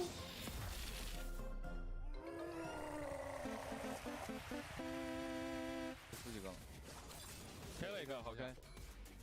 我们第2，哎，可以了。你不用跑，小雨，你得直接过去打旭。确实。不该跑，我跟你说。不要说我碰一下就死，我他妈还吃毒了。你他妈你跑也是碰一下死打怒。我95的大，我只能放，我必须要放个蓄力，我可能才能打出来。What a match too that we just ended with. I mean, we were talking earlier on about maybe seeing a 20 bomb. Boy, did we get that in some hip rain with OUG getting 21 kills. I mean, we almost got 220 bombs as well. ASE, I think they got knocked out with just about 18 points, so they almost made it over that finish line. Sayangnya ini andekan mati itu tadi nah. Yang pasnya Matome anu debut OEG. Dunk, how are you feeling after that match? I mean, it was an incredible showing here. We saw ASC, you know, like coming online just towards the end, you know, around 1 minute 40-ish. We see them right here up on the screen. They monk up, they use the Chanhai ultimate, and they try and take advantage of the situation. Right here, we see them pulling that trigger, jumping up there, trying to find the opener and shut down OUG. But it goes wrong for them. Something goes awry, and they're not able to secure those final placements and stay alive until the very end, unfortunately. I think OUG's Takeda definitely one of those key hero picks that we saw coming out there, being able to defend for such a long time. Then we do see DRG coming in and wiping them off the board for a second, and then ASC does end up getting eliminated pretty quickly into that fight afterwards, as we can see here. But I do think that Takeda was the pivotal point for OUG being able to defend against that initial push. Yeah, I feel like Takeda is almost a staple of OUG as a team. I think it's Baby U who normally plays Takeda for them. He's so clean at this character. When they first came back into the meta, Baby U was always the person I thought of when I think of Takeda.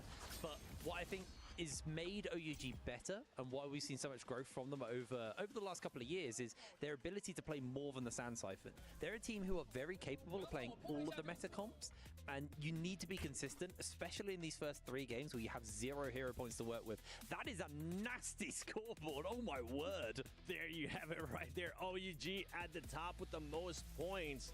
But then you also got to be looking at DRG. DRG being able to just come in and steal that kill multiplier from OUG. That was big, Seb. That's my team right there. I'm excited to see DRG getting themselves up into the top levels. And this is only game 2. We still got a lot of Naraka left to play, so there's still a lot that can be left out there. And one thing I did want to touch on, Relax, able to pull up and get into the middle of the pack there.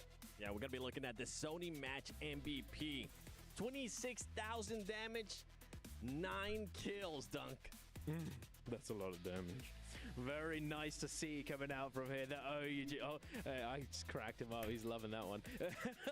Yeah, the Tamolk as well being the match MVP, the Sony match MVP. We love to see it. Tamolk, he doesn't always get the spotlight, but he's often that character that facilitates so much, creates so many different opportunities. You know, the pocket sand.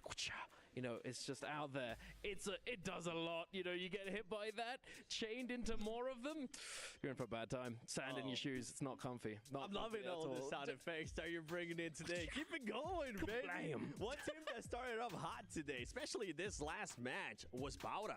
They were able to third party early on, and then Hebrain when we went into this Yang. Oh boy. Yeah, this round was really fun because first of all we get to see the Hardy comp from Bauda, which was one we were all a little bit hesitant on. Didn't end great for Bauda overall in the whole state of the game, but they did knock SR out, put them on the back foot off the back of this round with Yang. SR winning game number 1. It's a big denial for them, and it was quite cool to see the Hardy actually, you know, in a trios game again, functioning not quite as hot as he used to. To be fair, that team did end up with 14 kills. So I feel, Sam, I feel like maybe it didn't work in regards to they weren't able to get MVP, but 14 kills, not bad. But did they win? No. Okay, all right. Hadi is just so giga nerfed. As a player who used to abuse Hadi when he was very strong, I think that seeing how the meta has shifted, I don't think there's a place for Hadi in this current meta. Oh, okay. You decided to wake up and choose violence there on this segment. But I want to go into something that you've been wanting to talk about for the longest time, Dunk, because we had this in ASC. I mean, they were just able to get the Mystic buff.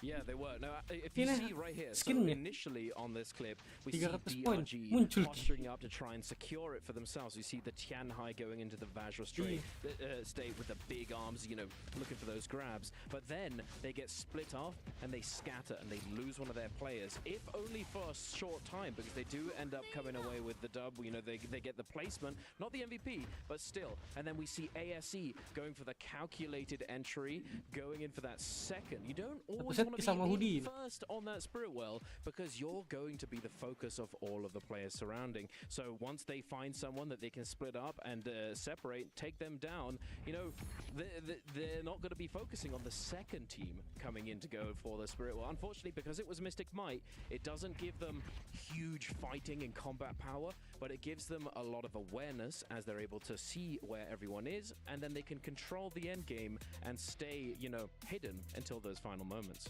One thing I did wanna touch on, being able to capture that spirit, well, it relies on a lot of things. We see the Vajra Sudah bro, saya beli Sira a bro. Soul Jade being used by one of these players on the dagger. They had that dreadful Tidak whale bro, Soul karena Jade, saya sudah one of punya the skinnya di legendary Stina Soul Jades in the bro. game that's going to attack, modify, and allow them to just cover so much space and Kita prevent apa? anyone from even trying to drop down from that area.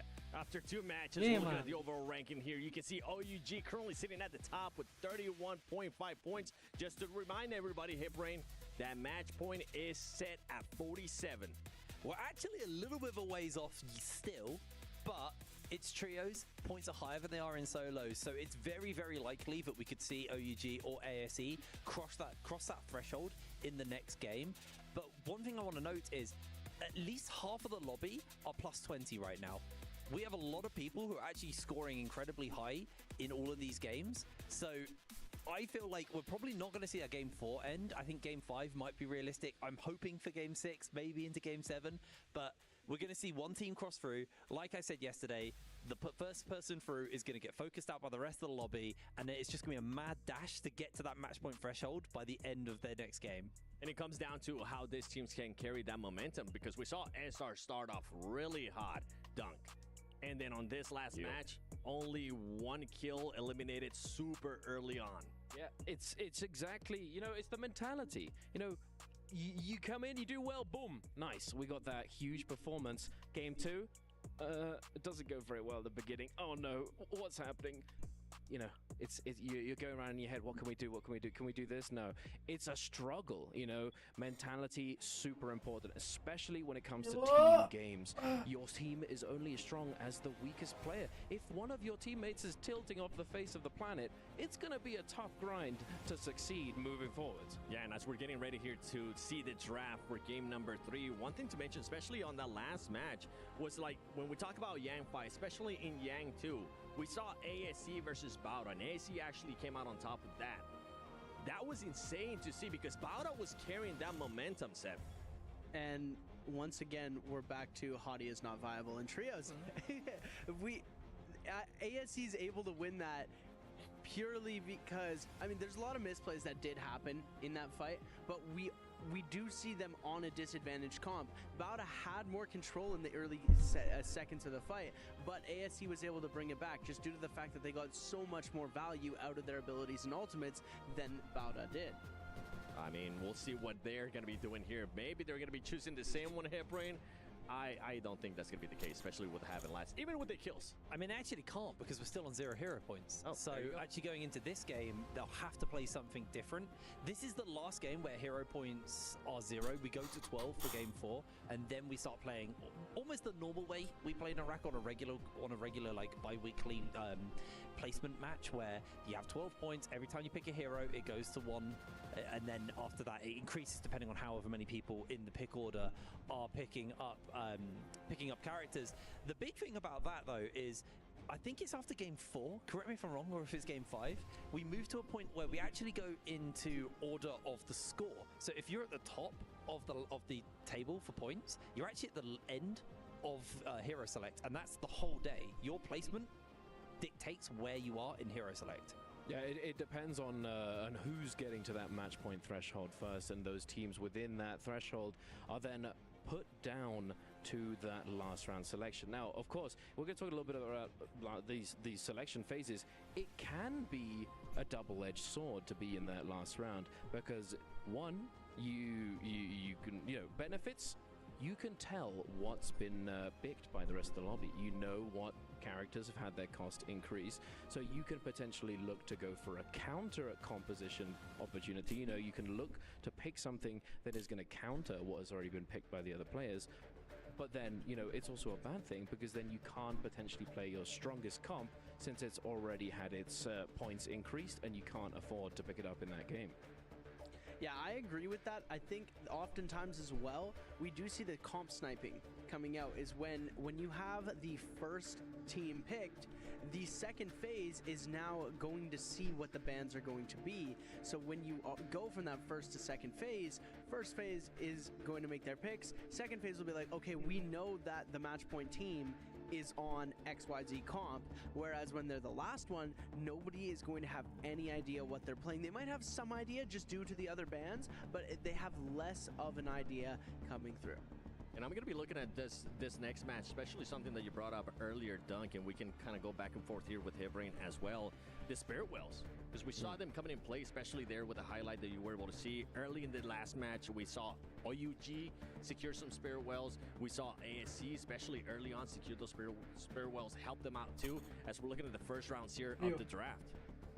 Yeah, no, absolutely. It's very, very impactful. You know, it makes such a huge difference. But you know what might be making a big difference? Viper's going into this lobby. Oh my goodness, that's a lot of silence. I mean, Viper, kind of an S tier pick right now in trios, very, very potent. It's great to see the Zyphon return. We actually, during the first kind of section of the trios for the bi-weekly finals at MBPL, Zai actually didn't get picked up that much. Towards the end and actually towards the finals, we did see more of these Zyphons. It's a really, really fun comp. The Ratari resets her Meteor, which is her F ability. This time running with the Viper though, so you don't have that sustain. It's just full force, go for it, fight, and I'm a happy boy. I hate Monk, but I got my Valda comp, so I can't really complain. OUG picking in a very, very potent comp off that. This is the comp that they did win the bi-weekly finals last week, the Valda Monk Karumi comp. So it's a little bit different than your traditional Valda, or your traditional Monk Kylan zipping comp. You're relying less on the mobility of that Kylan, you're relying more on the control of your Valda. Yeah, no, you're absolutely right. It was so clutch back then. Oh my goodness. SS just barely to survive. It was a 0.5 difference that put them over the top and gave them the MVP in that game, securing them the win. Absolutely incredible play. But right here, now we're in that third and last round selection, ladies and gentlemen. We've got GG, we've got Relax going for, I mean, we're all going for that Sand Siphon with the Syra, Takeda, Tumult, and then YZG, Young Zone Gaming, is going to go for something a little different. They're going to go for the ice cream comp, as we've, as the Chinese like to call it. It's literally been a big chilling comp. It's definitely been very strong, but it doesn't see too much play these days. The picks have been made here for game number 3. We've gotten some action to ASR coming in hot in game 1, not being able to back it up here in game number 2. Now you have OUG with those 21 kills in game 2. Can they back it up here going over to game 3? Got Moxie and Raven, please take it away. Thank you so much, Seven. Yes, we get to see so many favorable team compositions coming on through. As Desk mentioned, OUG on that winning composition with the Valda. However, there is a slight wrinkle in the story this time. And as the DOG aren't also on the Valda. So this time they can't costume change and make people think that they got knocked out of the lobby already. But something else that we have to talk about, Raven, is GG are on Sand Siphon. You talked about that last match, how GG are the kings of the end game. Well, they're also the kings of Holoroth when they're on a Sand Siphon composition, right? Yes, they are absolutely feared on this map. Now, not gonna lie, over the years, as well, and they reward multiplier-nya 9,0. Let's go. Have dominated when they pick. What will be the highest score achieved in this trio match? 28 plus point. Used to be the newest map. It's very baru mulai ada di 30 poin. This allows teams to stay alive and really scale up. GG are the masters of macroing on this map. They know exactly where to go, where to loot up, and they always set themselves up for success. And one of the things to look out for is a lot of the times they get to these end games with not a lot of kills.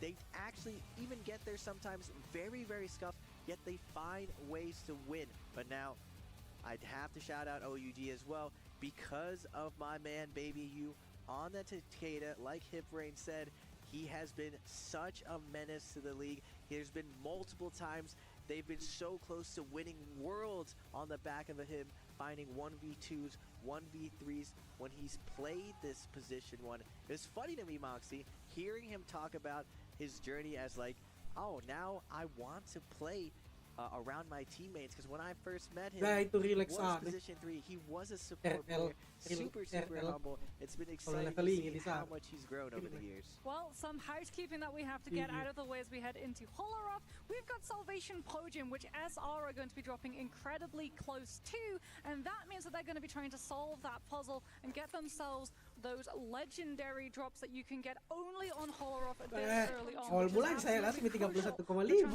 Paling tinggi. We also see that Titan dropped up not of plumed, which means they're likely going to go for a timing attack if SR aren't careful. GG also not really going for what we traditionally see, as they're normally up further, not much further enough than they actually decided to drop. As Relax, it looked like actually tried to contest them. Now, off spawn, looking at the scores here, the top 4 or 5 teams, they're all in striking distance of getting over this match point. 47, not really the highest amount, but teams have been absolutely crushing today. We are going to get ASC's miss, going to get executed. A little bit of a split looting situation. DRG's trying to take advantage of this. Hondo with the flank, with the peel, trying to get his teammate out of the situation. Donkey is going to go for a ride by the fist. Uppercut combo, but Donkey going to try to pop a heal. Fade back, able to dodge that nice focus. Excellent dodge coming out of it. Kakashi as well now feeling upon Xiao. There's 15% ada di awal. Miss on the Viper. Still with Han on the Syra. Can they find the tag team to take down WX98? Nice kiting coming out from WX98. Kakashi is coming in with the flank. Han having trouble locking anyone down, but Miss is going to get supported by this Syra. Taking Don Q for a ride. He is going to find the kill, and Miss going to eat that soul food, picking up his health. Nice. Kena parry tapi. A mistake from Han, putting his team in a tough position. Now Miss in getting the combo going down. Kakashi did come back with this flank, getting stuck in the corner. Miss finding the follow-up, has him against the rope, but Miss looking for these wild uppercuts. Kakashi is going to find a parry. Han trying to close this out. Kakashi against the world is finally going to get taken down from Miss. Oh, is that the first salty run back of the day that we got to see coming up through from ASC as they literally just send Jiawan back to the side and immediately cycle him right back into that fight as we can see Bowder and OUG going head to head. Bowder with that Matari ultimate are going to be running out of Shin was incredible. Tries to grapple, but it was a fake. The grapple comes on through into the stagger follow-up on that spear. XEMO is still going to be able to hold the fort down long enough for his reinforcements, his 2 teammates, to be able to come through and make it an unfair 1 versus 3. As we head to a slightly chillier climate and get to see Hypercube going head to head with the composition. It's going to be Talisker on that card getting full focus down right now, but a big parry is going to be able to put the pressure onto Nosense, who has to burn the combo breaker, wants to hold on to this ultimate for as long as they possibly can, tries to disengage but gets stuck by the grapple coming from MVP, and with no choice, his health was so low, he has to go for the ultimate and look for grabs on the disengaging players, as they've actually done a very good job of keeping up the pressure onto MVP's players to make sure that Nosense is still going to be within grab distance of some of them. MVP still has a little bit of life in them. They are going to put the position on, but Choice going to get surrounded right here. We are going to move over to GG in the north. Kings of the north, they're going to find the NA team RL. Wait, kenapa ganti cok jadi RL sama lawan sini? Anjing. 3-0. The pain being laid down on plan B. Now going back to the EU's hope. Iya, mau apa? Iya, mau kemana? Iya. Segitu jenaka harus meninggal. Very good. They are able to snipe out one of the global teams and scale up on Monk. It's absolutely critical that you win your off spawn as Monk, because it really sets you up for that first Rumble Yang that you want to get into, so you can get better armor, get better weapons, and really scale up to snowball your game. Speaking about scaling up, Asa have been able to solve Salvation Podium. It looked like it was a Bane's Breath coming in through from Bowder, and Asa have actually kited over to the Forbidden Seal because they have used the ultimates already, and now we don't get the 2 deficits in ultimate. The R&B comes on through from the charge pertamanya nggak anu tuh, nggak lepas tiba-tiba ada kena anjing. Jar's been able to build up that Kylan ultimate too, and the after effect dashes are going to be able to keep disrupting Bowder. He gets VVV, he gets NY7, and SR will be able to come out on top of that fight, retaining the possession of that legendary pulse, the only legendary weapon currently on the map, which gives them such a leg up in that first realm of Yang. Going back to the north, RL. NA, so Padahal sama GG Jito dulu and kombinasinya. YZG, it looks like CJS. We're seeing another variation of GG. Normally they like to take their off spawn very, very safe, but with so many opportunities to fight right here, they are real life, trying to pick up some real kills life. off spawn before this realm of Yang. RLs go by, trying to kite. GG taking him down, nice F, able to swerve out of there. Like quick Baxter on go by. He originally was a solo player for most of his career. He finally switched over to trios, and with that switch over, dominating NA and showing his talents now on the world stage. It's his first stop here at the world stage, and he broke some ankles. Solo players with those kiting skills making a difference. Oh, the bonus! He pulls it back. He doesn't manage to find the connection. What Gobo might actually be able to do, though, is bring GG into YZG. This is the strategy, like Raven said, break the ankles, kite the team that are chasing you into another full team, so that their attention is taken by taking that. Sudah teleport lagi dah. Cari gitu kau yang mana teleport nah. Meantime, as we can actually see that GG have fully committed into the rift, they go up into Yushan Ruins, still trying to figure out where exactly this player has gone. On the outsides of City of Town, we can see ASC just trying to chase down some of those straggle picks against their opponents as SR have another Kylan ultimate and have another kill onto fighters. This is actually a replay moment coming on from that Kylan V2 that we got to see do such devastating damage with the dashes. ASC scoping out OUG. You gotta watch out. ASC showing some hostile behavior as they try to hunt down SS. Wait a second. All of OUG is dead right now. SS has to get away. He hopes to res his teammates. Now, same thing would go by. It looks like SS with the movement. Terus kenapa enggak di Manhua ada tuh anu sekte tang beda sama anu tang itu racun. Sekte tang racun cuma. OUG is gonna make it out. Now, we are in a point in Naraka where it is incredibly hard if your team goes down to find res, just because at this point in the game, tapi kalau di komik semua anu is just racun. Sekte tang absolutely itu. dried up. You have Tang to have Sichuan. sneaky ways, and this is what really separates Karena dari the kota top Sichuan teams kita. from everyone else. When they're against the wall and they shouldn't win, true champions always find a way to bring their games back. But one of those things that you can do on Hallo, which you're actually getting to see, is the ghostly mist has come on through. And normally what Raven said is correct. All of this loot would otherwise have been entirely picked up, but when a weather effect comes on through from Hallo, all of those troves get refreshed, which is another reason why we're seeing all of these players on those blue armors instantly gravitate over to that area so that they can try and pick up those resources without having to go up against the hyper-skilled teams that are going to be looking to position into either Spirit Worlds or Realm of Yangs. And speaking about Realm of Yangs, we've got our first portals and we've got our first players through. Pengemis lawan pedagang. Blue armor, but they do not care. They are going to take the fight. They instantly move into that portal.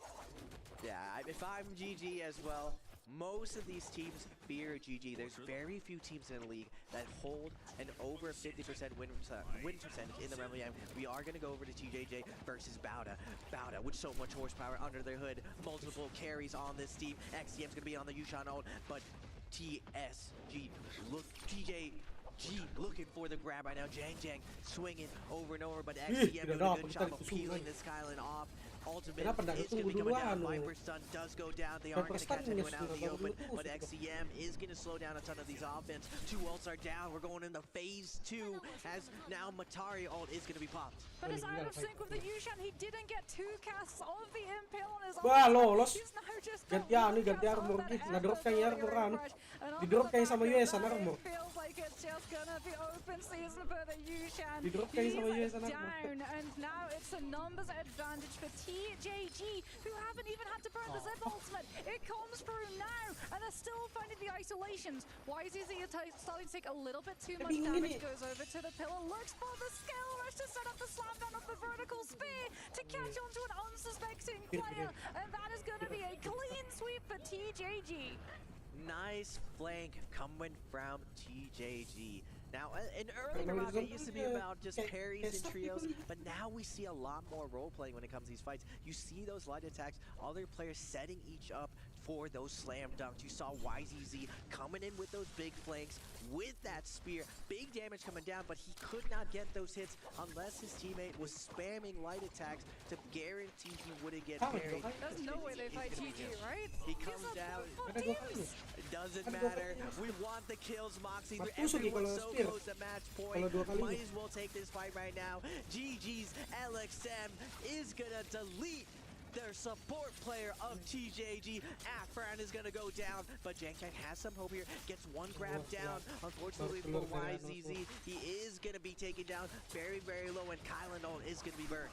Yeah, it's still gonna be TJG, like you said, without that Kylan ultimate. Now gonna be relying potentially on a monk grab, but no, he's out of his ultimate without TJG getting an opportunity. Dia ada dan grafing ki. 5-2-1 are gonna be able to win their realm of going fight. We come back to have a look at this poor Kylan, who's still having to play like a squirrel monkey. Up the trees he goes, down banyak yang punya bukti, ada 5, berarti 10 as quickly as he possibly can and stay ahead of his pursuers as he tried to kite over to Ballista, but what an interruption coming on through. The Justina dash from YCG freezes him in his midst, and he manages to get caught out before he can put himself on the hot seat.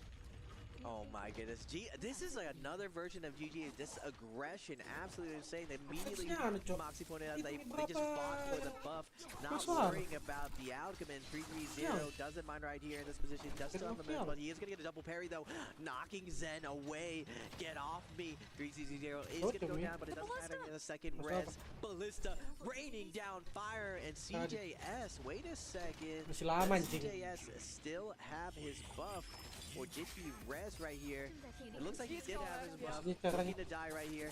And now from behind, Jang is going to come in with the flank. YZG sees another red buff. And it looks like YZG, with this perfect timing, is going to capture the remnants of this fight, picking up a ton of kills off these super scales. Smarter, not harder. They pick up a ton of kills off the shambles of a big fight. That's actually really smart. Like you said, they were sticking around in the area. They knew that the teams that won Yang would be coming back through the portals that they entered into it, potentially looking to take the fight and knock the stronger team's momentum out. As we can see, this is the way that the Kebab composition plays. Matari ultimate to refresh, a recast of that Impale coming on through from this Yushan. XTM hasn't been able to find a target to skewer this time though, and now they don't have the Matari ultimate. The punishment of the investment for the refresh means that they have to just break LOS from the Viper ultimate the traditional way, but it's been able to find the isolation. XTM trying to find the 1 versus 1 against Dongqing right now, keeping up the pressure with the grapples and horizontal movement continued. The LMB of the nunchucks, but the Viper's been able to kite back to the fight. The app ability comes on through, stopping them from getting peeled. That's going to be a 1v1, turning now into a 1 versus 2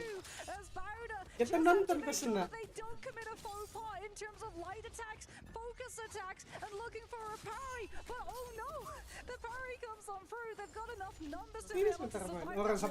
But that was almost the play from Bauda traded. Going back to the south, 5-2-1 and SR locking horns right now. 17S's ult is going to go down. No ults to his name. And now 5-2-1's going to activate Pampy with the Takeda ult, looking for the shove, looking for 17S against the corner. Nice line from 17S, looking, finding the parry from the flank.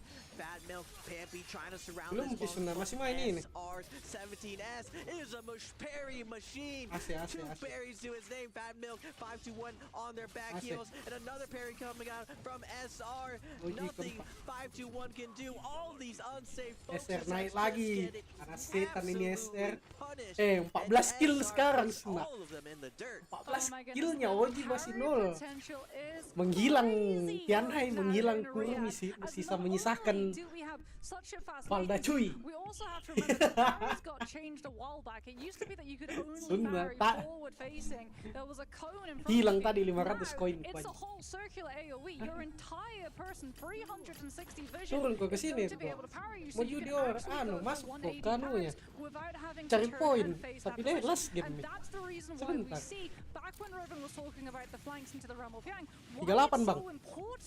Asik. Because even if some someone comes in from absolutely out of nowhere. If a parry animation is going when they go for a drop down focus attack, they're still going to lose the weapon, and that opportunity gets turned against you, as not only do they get the parry off, they get the follow-up riposte damage too. Yeah, 521 should definitely know better. They are parry champions themselves. Now going over to the Realm of Yang though, we got GG versus SR. GG Juggernauts. But looking at SR's loot, this team has so much loot on them, and they're on Transformer. They're going to open up with the first grab. Temmie already has his armor stripped away. GG forced on the defensive 3-0 on the Cyber, trying to peel for his teammates, trying to get him out of there. CGS doing a good job using the wind wall to dodge all these grabs, getting in some flank in the middle of the Muglegs. My man does not care. We're getting that damage in. Rico now in a tough position, trying to slow down the roll of CGS. Big Parry's gonna come down, gonna leave him on the ground. Slow your roll. Zhao though on the Kylan, laying down the law, slashing through. His ult is gonna be running out, and now with LXM down to 1 HP, he's looking for the last hit, but LXM with the overhaul is gonna get that big damage in. Rico's gonna come up and follow up to close him out, and SR is gonna take down the menang lagi SR dia semua. SR's synergy right now is absolutely stellar. The openings that they're creating, the fact that they knew that Kylan could go for a really risky gambit because he had his combo breaker Tadi pas ku pas lagi di SR, saat dia nak kill, looking so incredibly dominant as we have a look at the eliminations that they've been able to tally on up because they're already past the double digits. 17 kill na SR, 40 poin na gila. A 20 bomb coming on through. We might actually see a rivalry for the record of upwards of 30. Yeah, oh my goodness, 17 kills. They definitely have the most kills. Gila, aku gila. The distance for that match point threshold. Now going over to Bowder, we're seeing giliran na dipasang 500 armor. Very interesting stuff. I was be surprised if they put it on the Uesha. What day? Uesha never gets the best armor. Usually, you see, nonton di Twitch mo ko, ada Twitch tuh blue, green, and purple. You want to put the armor on your squishiest character. Now Viper, even though kasih sambung Twitch tuh sama Naraka karena ada dropan nih. You also run towards her because she is a hero. You can pop her really fast. She doesn't have many tools to get away from focus fire. Ada jadi note. On the other hand, bisa biar sekarang no claim bisa. You do transform, you get a full heal in that transformation, making you kanan atas itu kayak ada notif atau message atau apa this modern attack on Titan with Uesha Matari Viper just really buka mau biar nggak buka dari Naraka yang jelas tersambung mi Twitch no sama Naraka no. To pair Uesha and Matari, but no one ever dulu that they should kebab with Uesha with the damage that he puts out, and I just so many teams jangan komentar aja sama saya lagi live, and there's just so much value udah banyak plus kan aku with the double skew. Well, talking about overkill, let's for a moment talk about underkills. OUG have actually been able to recover their players, but not get any eliminations. We just saw a little silhouette of them hanging around the outskirts of the city of Tang when we were looking at that kebab composition. 17 kill na to SR na itu makanya tadi SR ku pasang bukan OG.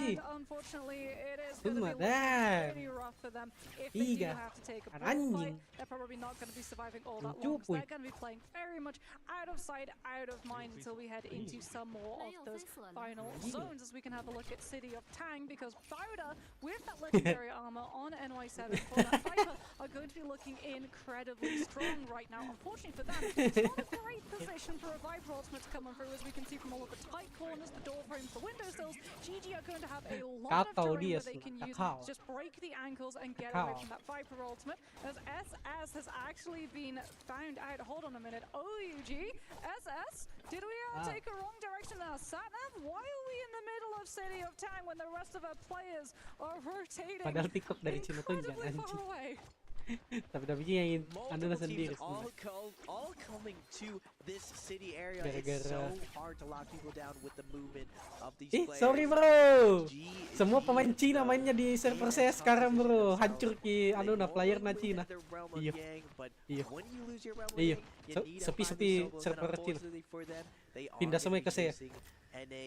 RL kiting through the city. On the other side, EU's Hope looking very good right now. Hypercute up to 3 kills. on their transformer game. Rusia masih aktif. Staying safe. Server saya Cina masih ada di server Cina, cuma orang Cina mainnya di saya. Lama sekali bedaan. Match.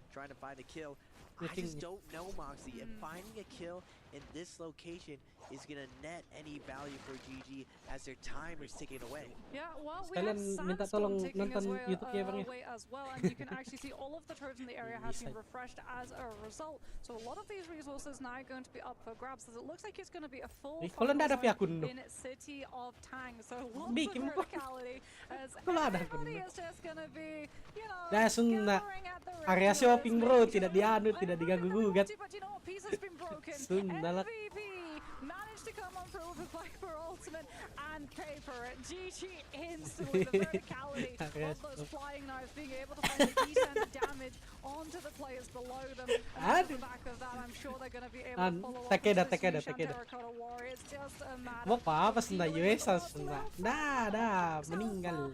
Dah ada fungsi main Takeda. US. GG will be able to pick themselves up both the kills and the soul blooms, which means it's just that Inor nu pakai Sunda dah. Kejar itu. Forcing them to have to fight a little bit more aggressive. Shift satu kali, teleport baru shift lagi. Dah Sunda. Kehilangan jejak mau. Nggak bisa ngejar. Rock paper scissors in Naraka's compositions. Viper, Attack on Titan, beats Monk, but Monk can beat Sand Siphon, but Sand Siphon does beat Viper. That Tamiel perfectly countering the stun and the all-in potential. Tidak senang kau sembunyi baru langsung heal. Langsung udah tahu di mana. You want to triple ult us? We'll triple ult you back. GG lays down the law, burning all of their cooldowns, and just because of that scaling ability of Takeda, they were able to find that win even against a new Kebab comp. Well, SR is going to be looking like an absolute powerhouse in a minute because they are uncontested. Masa 20 doang. Kurang tuh. Everybody else now plays to the tempo of SR's tune, and we're going to be seeing a lot of teams cannibalize their positions so that they can make a team weaker, more appetizing for SR to turn onto, and their own skin can be saved as this is just full rotation. No one wants to stay too long. We've also got that Sunwell flag going on for these players who have that depletion. They have one way to be able to cleanse it other than getting a kill, and that's grab that flag and transport it over to the altar, hold it there for 10 seconds uncontested, and you will be able to cleanse that depletion for the entirety of your team. But I don't know if they're going to go uncontested, Raven, as a SR actually come on through with the interception. 17S goes through with the Tianhai ultimate. He grabs the player holding the flag, and SR have been able to use the capture the flag mechanic as bait. It's capture the flag, Naraka edition, and we see 17S Monk wanting to eat. All these players trying to cleanse right now. Hypercube making his way to the left right now, letting SR know, hey man, we're not that hostile, we're both monks right here. Because SR is the absolute juggernaut of the lobby. They are snowballing out of control. They could probably build a snowman with how many kills they have. 18 kills to the name, 41.5. If they keep getting more kills, they are absolutely going to pass this threshold if they manage to take the MVP with that 1.2 multiplier. Now, Bauda on the edge right here. They're not one of the monks teams. They're not friendly. The age-old enemies, Viper versus Monk. The Titans letting them know you're not going to be laying down any planks on us today, NY7. OUG, it's still just constantly at the back of my mind after that bi-weekly finals. They might actually come on through. They've got a Tianhai and a Valda. You don't need scaling to hit your ultimate. They might literally just go for the petty play of denying the kill score multiplier to SR with those two ultimates, just giving them such a huge bolster of alpha when that zone collapses. And that's going to be something that SR are definitely going to have in the back of their heads because they heard of Valda ultimate go off in that fight against City of Tank. They know that there is a Valda somewhere on this map. They know that they took her out. They might not know, however, that OUG were able to bring her back, as it looked like SS was once again that distraction force coming on through in City of Tang, make them think that the Valda has been removed from the fight, the way that they utilized DRG in that bi-weekly final, so that you don't have to worry about a Valda and hunting her down, forcing that B2 as the zone closes on through. This is a very smooth play from OUG. 12 kurang 3, 8. Kills are a high scoring point game for themselves. themselves. 12 kurang 3, What they're 9, masih ada 9 doing tim, is Cok. they're griefing the teams closer to the top instead. Yeah, OUG, they're like Tapi cockroaches. MVP sisa Can't 1 kill orang. them. They said Sama Tar. SS managed to get away in the early game and find a way to rest his two YZ. teammates. Now, Moxie brought it up YZG before. sisa 2. OUG was able to clutch it up with one of their balls able to stall Zone it. closing. And can they do it again right now? Because there's still some scraps that they can beat, and getting over that threshold super important. Now, first Spirit, well, we got Bauda and Bawah udah TJG 9 gonna be banging it out, but it looks like the Monk able to push his little brother Yushan out of the circle. No way you can really contest this powerhouse right now, and they are going to get the Draco Storm and start laying down law. Oh, YZG get caught in the crossfire too. So too do SR. 17S gets full stun dazzled by Syra. Doesn't have his ultimate, but does have the backing of his team. So that he gets that stabilization. They're also able to turn the attention onto GG. LXM goes down. 17S will bisa selesai sama poin pemenang. Just the cannon pressure as well as the soul bloom to have that ultimate back up if they get pressured. As we know that there are multiple Tien High teams in this lobby. It's actually Bauda on the Viper comp who for the first time are going to be outnumbered. The Viper teams are not going to want to reveal themselves, nor are they going to want to use their ultimate if another Tien High has transformed, because they can still get grab cancels out of it by another Monk. It's a very rough position for Bauda to have to find themselves into, as they went with the Kebab composition, which should have all bases covered. You've got the Matari, so you don't have to worry about the Viper ultimate. You've got the Viper, so you can fit in with the upper Viper compositions, and you don't get targeted out by them, so you can survive till the end game. But unfortunately for Bauda, the cards have fallen in favor of the Transformers. Tambah lagi poinnya semua. 44,5. Double digits, 20 coming on through for them. 44.5 points. If they get any more eliminations, they might not even need the kill score multiplied to be on match point threshold. Another one, Moxie. They just keep finding more and more kills. The snowballing is out of control right now. The rest of the team's just trying to hide away from this dominant SR teams. They're controlling so much space on the map. Everyone's like, no, you get near them. No, you get near them. I don't want to get anywhere near this team SR. Even the Draco Spirit team is just like, I don't know, man. We look alike. We are another Monk team, but SR is just too powerful. Even with that Draco Storm buff, there is Bauda still lurking on the side, on the Kebab, on the Viper team. You see them on the top of your screen in the trees. They're trying to like stay out of sight, out of mind. XCM continuously scale rushing in the sky to try to stall out, but the Monk teams know that Attack on Titan team has to go next right now. NY7 letting them know he has a surprise for them. He's not gonna go down without a fight. The Monk ults are gonna be coming down to iframe that initial stun. Nice daggers out, coming up for the Kylan, trying to set up NY7 for a grab, but NY7 bobbing. Meninggal Bauda. He is gonna get scooped up. The crossbow's coming in. He's getting ditembak-tembaki lagi sudah langsung meninggal.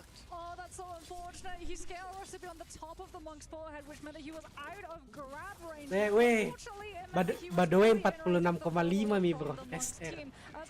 Iya. Sisa 1 kill mami. SR having a full team, and in a matter of moments they might not be the only ones with that, as XEM now comes on through to the forefront with that Yushan. We're going to see 17 sisa 1 kill langsung 47 alongside all of the other Tien Highs in the area, and now it becomes an absolute smorgasbord. If one Tien High finds a grab, the other Tien High is going to be able to find the reverb after that throws come on through. Everyone is going to be looking for that one opening to be able to secure themselves one bisa jadi enggak bro, so they can get that sustain off of the V2. XEM out of his ultimate is going to go down. Bauda bleeding so many of their players. SR crucially denied so many of these eliminations. However, the ranking points surviving these other teams are pushing closer and closer, and they're on 47. Match point threshold has been secured, and SR are going to potentially be the only team. Maybe if OUG starts walking away with some of these picks in the kill score multiplier, they can try and equalize that spacing. But remember, OUG are in in such a rough position scaling-wise. It's going to be a matter of griefing the finish rather than finding the picks. OUG just won't go out without a fight. They started this endgame in blue armor. Now we're we got the blue armor. Perry's gonna come out from SS. He's staying in the fight though. Zhao looking for the flank. Gold pole sword in hand. Goes with the jumping LMB, trying to chop his way through. But the high ground is held by OUG. SS is gonna crowd control everyone. SS trying to hold the middle ground, trying to monk hold, but he's off angled. He's gonna take a ton of shadow damage as the zone comes in. Oh my god, half of his health is going out. The Kylanol doing so much. OG menang, OG menang, OG menang, OG menang, OG menang, OG menang, OG menang. TJG menang. Lebih besar, lebih banyak darahnya, Cok. Trying to survive, going for a ride, and they are gonna go with a two-way tie. Oh my goodness, OUG. They came into that final zone. Every single one of them was on like great armor, but here's the thing. Everybody else, every other team around them was either legendary or purple. So when those players started dropping, no one actually wants to go to a body and pick up an upgrade because it wasn't an upgrade. The only team that had upgrades from those fallen bodies was OUG. So we cut away from them all in grey. The pauper, they're out on the street, they're asking for some money so they can buy some food. And then we come back and they're literally absolutely stacked, more fortified than Fort Knox. Oh my goodness. See, that's what I'm saying, Moxie. True champions find a way to win games they shouldn't. Now, the OUG didn't win that game, but remember, off spawn they had nothing. SS barely survived, and they were able to get to that end game and stop, critically, SR from getting even more points. This may pay off later, but you cannot understate how crazy SR's performance right here. An absolute 20 bomb. Oh my goodness. SR going to be celebrating as they get the news. We'll see if they can walk away with the win after this short break. After the short break. Coba tuh cari juara 2-3 nih.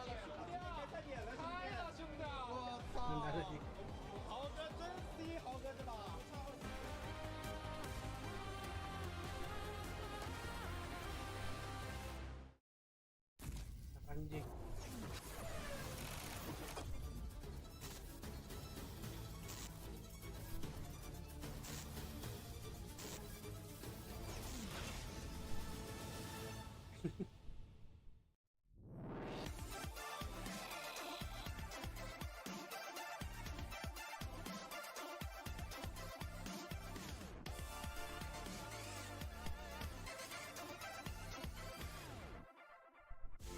Tapi kenapa tidak langsung angkat piala?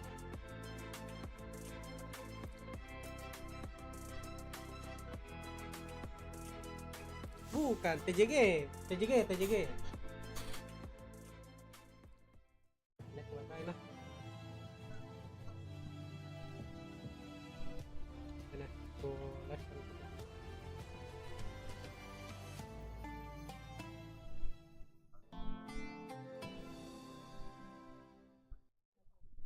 Hi guys, my name is Creators. I'm here with Wendy, and right here we have a quick update at the SNB Esports Arena with Crossfire, with what's been happening here in this tournament. Currently here, we have Team Falcons with 4,700 points, also Team Liquid with 4,200, and also Twisted Minds and Vitus Pro tied up at 3,200. Wendy, can you tell us more about that? Well, first of all, Twisted Minds just eliminated from the Crossfire, so they just, you know, maybe they got no chance to climb higher from that ranking, and Team Falcons, tapi harusnya sih SR duluan mati karena lihat in darahnya. upcoming matchups, so they still got their final chance to do something. Or the Team Liquid, although they win the very first game in the yesterday, but right now they lost when they face against with the Q9, so Team Liquid still gonna struggle by this. Okay, thank you so much, Wendy, for the update. We will keep you guys updated at home. Thank you so much.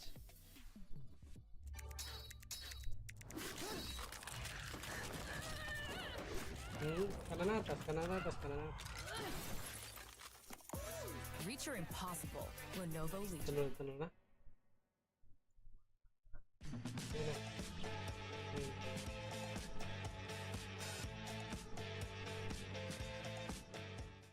Lepas. Miss notification. Boleh betul?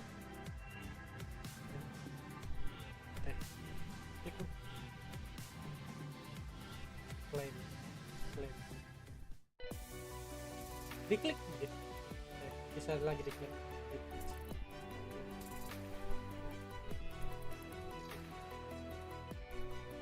Nah, ini tuh yang bisa gue klik.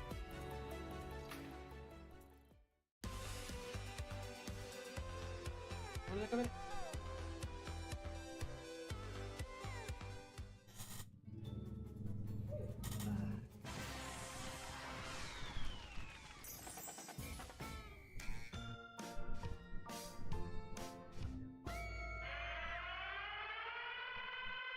Udah ada klik kah yang di in game? Iya. Kenapa enggak ada? Betul. Ke in game kok beda? Ke in game kok beda? Event, iya. Paling bawah. Kita watch now. Iya. Dari situ aja. 拿两个头，拿两个头，我要拿走，我要拿走，我要拿走。勾锁佛，勾锁佛。没事没事没事没事没事，他给把你抓了。哎，你这一下来头可能是你的。这我这。Udah maju ke dapetin. 够了，没事没事，够了够了。多少个头？我靠！我操，我们这么sampai 50. Bukan 47 poin Master.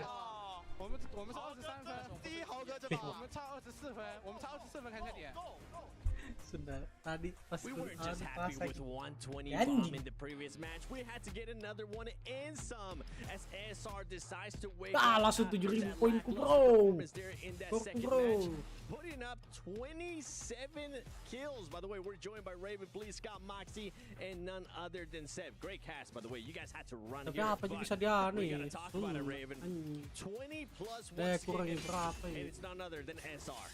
It's absolutely insane, especially on this stage, 7. This is not very common for teams to drop 20 bombs with the changes in the rules. The fact that SR was able to snowball a game and capitalize, it's very rare that you find these positions where you have so much loot and you're able to dominate these endgames, but they referee the endgame perfectly, positioning-wise, and they're able to dominate and capitalize, doing the most kills, they're probably going to win the most kills awards by the end of this day.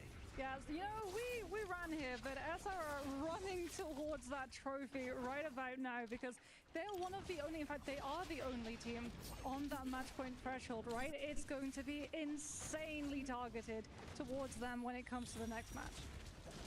Yeah, I think that the SR grief is about to start. It's gonna come rolling in. These players are gonna start trying to snipe out the picks in the hero selection phase, in our draft. We're also going to be seeing a lot of targeting. If they know what comp is gonna be played by SR, we're gonna see a lot more of aggressiveness to even other teams that are playing similar comps. That's the crazy part too, right? SR, with that amazing performance, with the amazing performance that they had early in game 1, they do end up hitting that match point. And as you mentioned, yesterday in solos, as soon as, I believe, if I'm not mistaken, it was Edward that ended up hitting that match point. He was getting hunted. Anybody that looked like Edward was getting hunted at one point too. So more than likely, we're going to be getting that once again here. There's still going to be a lot of teams close by in regards to match point going into the next match. But let's just recap a little bit more of what happened in the last one. You can see, you know what? I want to talk about OUG because they started off very slow, Moxie, but they brought it back. You know what? They made the magic happen twice. I cannot believe it. They ran the Valda composition with the Tianhai. They didn't even have DRG this time around to hide it and disguise the fact that there was still a Valda amongst it. They sold their Valda SS to the Wolves in that fight in City of Tang. We can see the mini-map, by the way, and it was literally, they were halfway across the map, the rest of OUG's players. They purposefully let SS go down so that people thought that the Valda was out. Then they played the long con coming on through, slow burned their way back up into the loot, hit final zone, managed to scavenge off every single one of those bodies, and the next time we see them, they've got legendary armor scaling. And we're looking at the Sony match MVP here. No surprise that it's going to be SR Chow putting up those 14 kills, over 40,000 damage, Seb. Now, we've seen a lot of damage in these past MVPs, but 40,000 in a single game done by a single player with 14 eliminations, that is something that we very rarely get to see, and it is done on none other than the Kylan hero.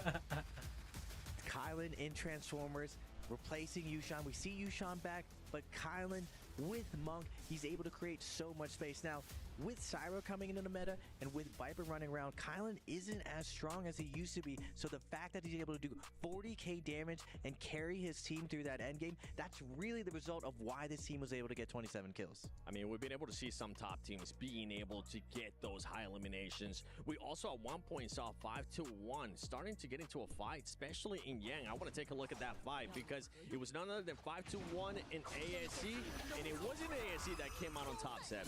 So yeah, ASC does end up losing this initial Realm of Yang to 5-2-1, and one point that I wanted to touch on is it still can be anyone's game. Even with SR on match point going into game number 4, even with the scores that we have right now, any team, even a team in the bottom ladder, is able to come up and represent and beat some of these top ladder teams, and this is a really, really good showing for our global teams. 5-2-1 being a team from the Southeast Asia region, showing that they compete with the best of the best. Yeah, it's going to be very hard to be able to do that though, because as we head into game number 4, well, we on this couch, we all know what that means, but let's educate everybody at home. Hero points have now been refreshed. We'll touch base on the hero points. We got to touch base on this overall ranking because we talked about it. SR already passed that threshold for match point. But look at all the other teams that are currently sitting at 30+ points. I'm looking at the top 6. We could have multiple teams, Moxie, going into this next match or after this next match on that match point. Yeah, and that's the crucial thing, right? There's only one team that's going to be available when it comes to that match point threshold. Even if these other teams who were close managed to get the MVP, they still don't get the win because they didn't get it before they were eligible. Yesterday, I was saying, Naraka, normally it's a marathon, it's not a sprint, but today in trios, I'm not gonna lie, it's a sprint, it's a scramble. So many teams are getting close to that match point threshold. They're absolutely killing it out there, and they're not slowing down. Normally we see GG, they're a methodical team, they play for the end games, but now they're going at it. Everyone's playing aggressive. I expect a lot more exciting games as we move forward. With that being said, Raven, some of the teams that kind of started off slow right now that we're going from not that marathon and an actual sprint, I'm looking at some of the other global teams because the global teams, before that match ended, some of them were there towards the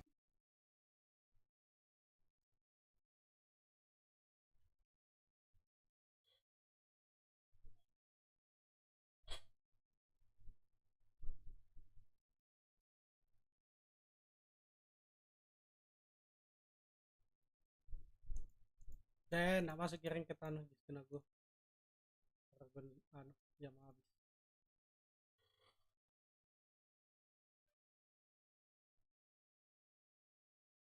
Apa?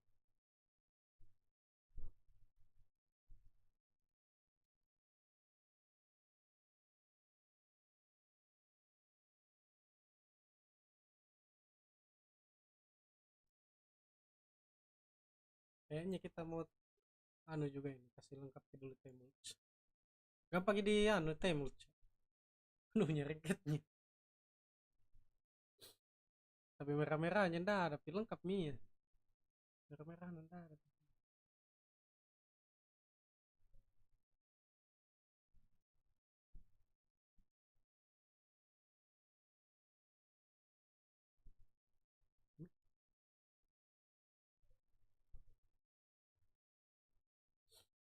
Moderation ndak puna, Cok.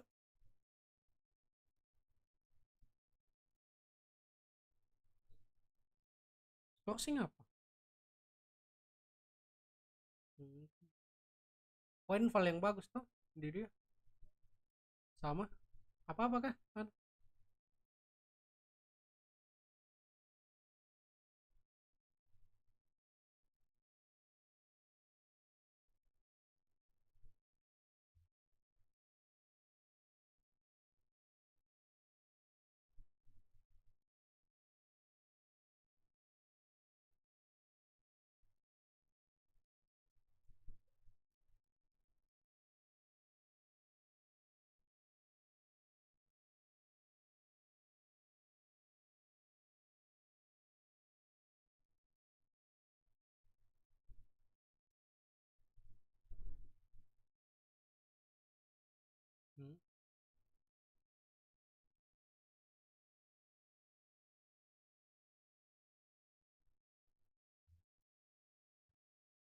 Apa?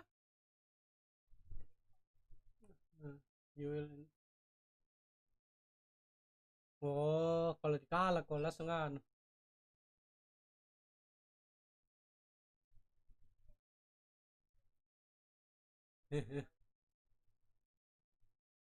Belanja tapi nggak punya uang. Sama aja.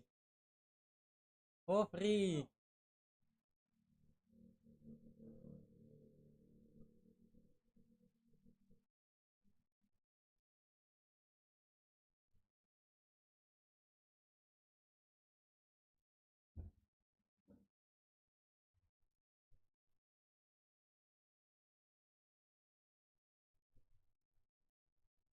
Buat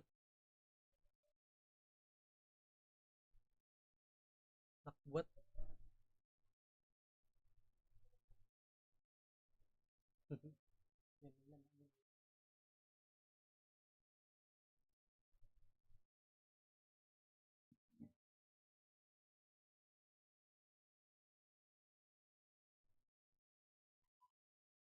gimana penonton ini kan? Oh, jadi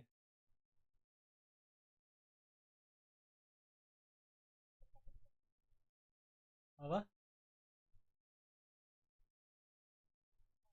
Wah.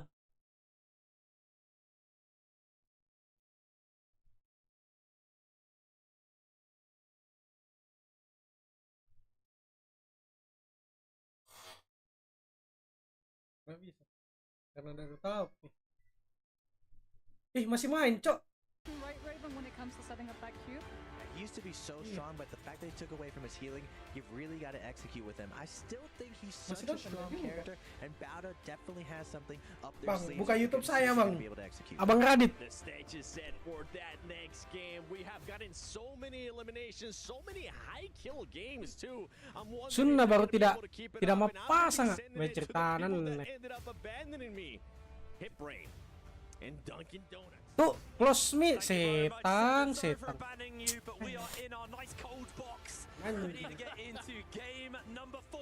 Nggak pasang, pasang bawah udah harus nah. Anjing. Selesai Meradit. Last game ini juga. Yeah, you're absolutely right there. It's like it just makes it so much harder. Now, if you want to use Hardy, you have to be maximizing him to the nth degree, because he cannot heal while he's flying around in the air. He can't get those resets. The cube isn't as good as it once was. If you don't know what the cube is, he basically drops a mechanical cube in the sky that allows both him and his teammates to teleport to it as an escape utility, making him, it was absurdly good. But now, all of it being toned down makes him a much easier character to deal with. Oh, here we go. We're getting ready to go into this fourth game.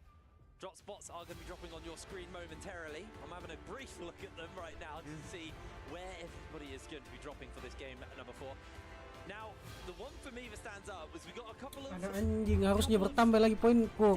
Lots of people dropping in Saya kira selesai ini. SR, relax, all in one area. GG.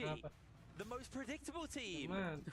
Probably in Naraka, hands down. They have 3 drop spots for all 3. Well, 1 drop spot per map, so 3 total drop spots. Every game they drop here. The big thing is they're behind right now. But if SR is forced out of this game early, they're in a pretty hot drop area. And someone like GG is able to catch up. It's actually easy to focus GG out. In fact, DRG, one of their main strengths a couple years ago was they used to drop on J-Team. Because J-Team always dropped on someone's rest in Morris Isle. Yeah. They'd always drop on them and just grief them out of the game. DRG are actually such good griefers. That's what I know them for the best. S-tier griefing, ladies and gentlemen. We love to see it. But so one interesting thing that might happen here, right? We see GG in the south down in the bottom left, and then SR above with Bowder, Hypercube, Relax.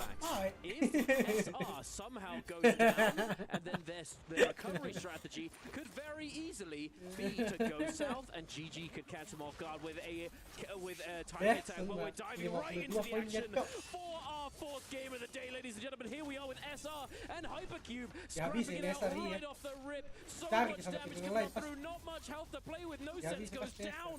Rico jumping in, losing all of his armor, Tidak, but they're masuk. still fighting it out. 17S with that jumping horizontal, trying to find it. Windy is going to find the armor swap, but will he be able to survive this one? The parry's coming on through. SR picking up a couple kills. The Soul Bloom keeps him alive, but RL, Relaxer coming into the fray. Nice third party here from RL. 17S gets caught in the knockup, but that is a really brutal one for him. Bowder also jumping into the fray. The Meteor Slam, able to get the damage. Cat takes so much from the spear. He's going to get picked up. Third party into fourth party into the end of SR. They're able to secure 3 at the beginning, but they are brutalized by the third party. There is a bunch of purple armors on the map. RL looking to finish up Bowder into the parry. The Zai chain scythe absolutely cuts him to pieces. Down he goes. RL, what a start for them off the back of this one. As Bowder Salty running in his back. It looks like they are. They want to jump forward. VVV with the flying knives, trying to find a little bit of damage onto RL, but I think they are not interested in staying involved as VVV is going to throw the ult out. Yeah, it's going to be a scrap-off right here. I believe that Bowder is going to be coming back simply because they have that ultimate available on the Cyrus. We see it being popped right here. Plan B did use that Zai ultimate before, but managed to get some Soul Blooms, but unfortunately, it is not going to be enough time. Or is it? The parry coming on through, not going to be going for the follow-up, might be able to disengage. VVV stumbling, not being able to keep up the pace to chase down Plan B. Plan B does use that Meteor once again to try and disengage. He does manage to break away for the moment. Galbai now becoming the next target. And although I don't think he's going to be making it out just like his teammate did, unfortunately, Bowder coming back in, getting themselves a couple kills. But we have to give props to RL there, picking up 3 eliminations. Beautifully done, able to play the fight very well and shut down those teams. And there's double purple armors now for Bowder off the back of that. That's a great scaling towards that first realm of Yang. A lot of extra sustainability to hold in. As GG find themselves here in a fight versus SE, completely outnumbered and outparried as they're going to get the damage off. We're going to see 3-3-0 go for the transform, but he is 1 versus 3. Grab one comes out. I don't think he's going to be given the opportunity for the second grab. He looks for it, he drops, and that is 3-3-0 going to be going down off the back of this one. That Monk is too damn slow. AFE secure themselves the kill, and now cross that threshold into the match point threshold. Oh no, they're not there yet. It's 47, almost 37. Almost. Closing in on that point. I actually want to talk about that a little bit though. True, I agree. It's very low compared to the usual thing. We have it at 64, right? So for that, it makes sense because we have pre-post points.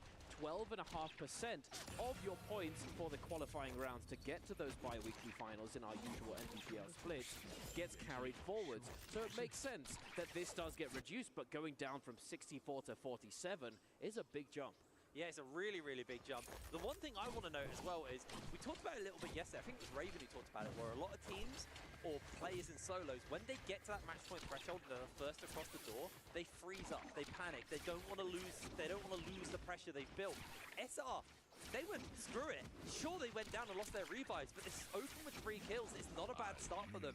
I'm happy to see that SR are able to kind of press that advantage and they don't want to let up off the gas, knowing that this is their one chance where they can afford to lose this game because no one else is on match point threshold yet.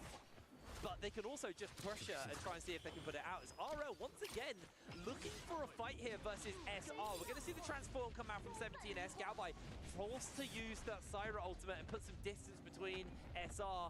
SR probably just going to have to cancel this Monk transform and then chase on foot. Not going to be able to find the grabs. It's going to be way too far off. Galbai, though, incredibly low.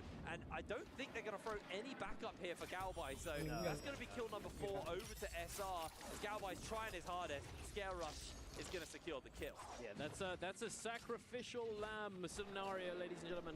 You know, if you're just caught out, outnumbered, not able to keep your footing against the aggression of that team that's approaching you, you sometimes just need to give it up, take the L, and lose that player, and then live to fight another fight later on. But here we are, speaking of fights, we've got a huge one breaking out. OUG going up against DRG SS, currently on the front foot, but the parry coming in. Unfortunately, though, a little bit too far away. Kikaichi not able to get that follow-up on to SS, so not going to be able to take full advantage of it. We do see the Matari now looking for that empowered dash. Not going to be able to find it. Does get parried once again. Going to get knocked down. And we do have those third parties coming on through. YZG looking to dive into the fray. Bowder are coming online right now. Jinyu goes down. OUG falling apart at the seams. Are you going to be able to recover this?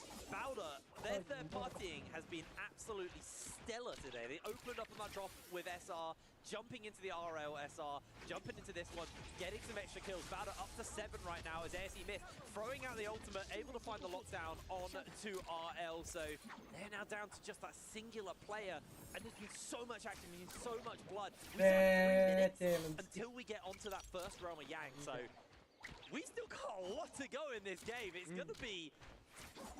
I've used Bloodbath so much today. I can't think of like another way to word it, but it's gonna be a bloodbath. It really is. It's gonna be a spicy. It's gonna be an oogly one, isn't it? It's oogly indeed. It's oogly indeed. Speaking of oog, we've got Oog SS on screen right here. OUG being chased down by Bowder. Unfortunately, he's all on his lonesome. He's not gonna be able to survive this one right here, and his teammates nowhere to be found. It is what it is. But Bowder looking pretty good. We've commented on the Hardy not being useful, but they're making it work, and they're up to 8 eliminations. It comes down to execution. I think they're executing on it well, at least early, but you wouldn't... You kind of expect that from a former world champ and a current world champ. You put them together on this superstar team. Bowder opening off the bat very, very well. We'll see how well they get tested, though, once they jump into that realm of Yang. I'm going to only make the assumption that they're going to want to be in there. Double purple armor. They're scaling up already quite strong. I think these Realm of Yangs are going to be very definitive and set the tone for the rest of the game for Bowder. Oh, absolutely. So here's one of these things. You've got these, we saw GG, right? They landed in the bottom left, kind of isolated, right? But they're on that new Transformer composition. These new Transformer comps, they've got that Tianhai there. They've got the Kylin. Their objective a lot of the time is to scale up. Their abilities scale based off of the loot and the rarity of the loot that they have. So with Kylin, his damage on his ultimate slashes scales based off of the rarity of his weapon. Monk, the Tianhai, his slam damage scales off of weapon, and the amount of health that he has, his total health pool, in ultimate, scales based off of the armor rarity. So it's really, really important, and a lot of teams strategize around scaling up early on and not going too ham at the very beginning.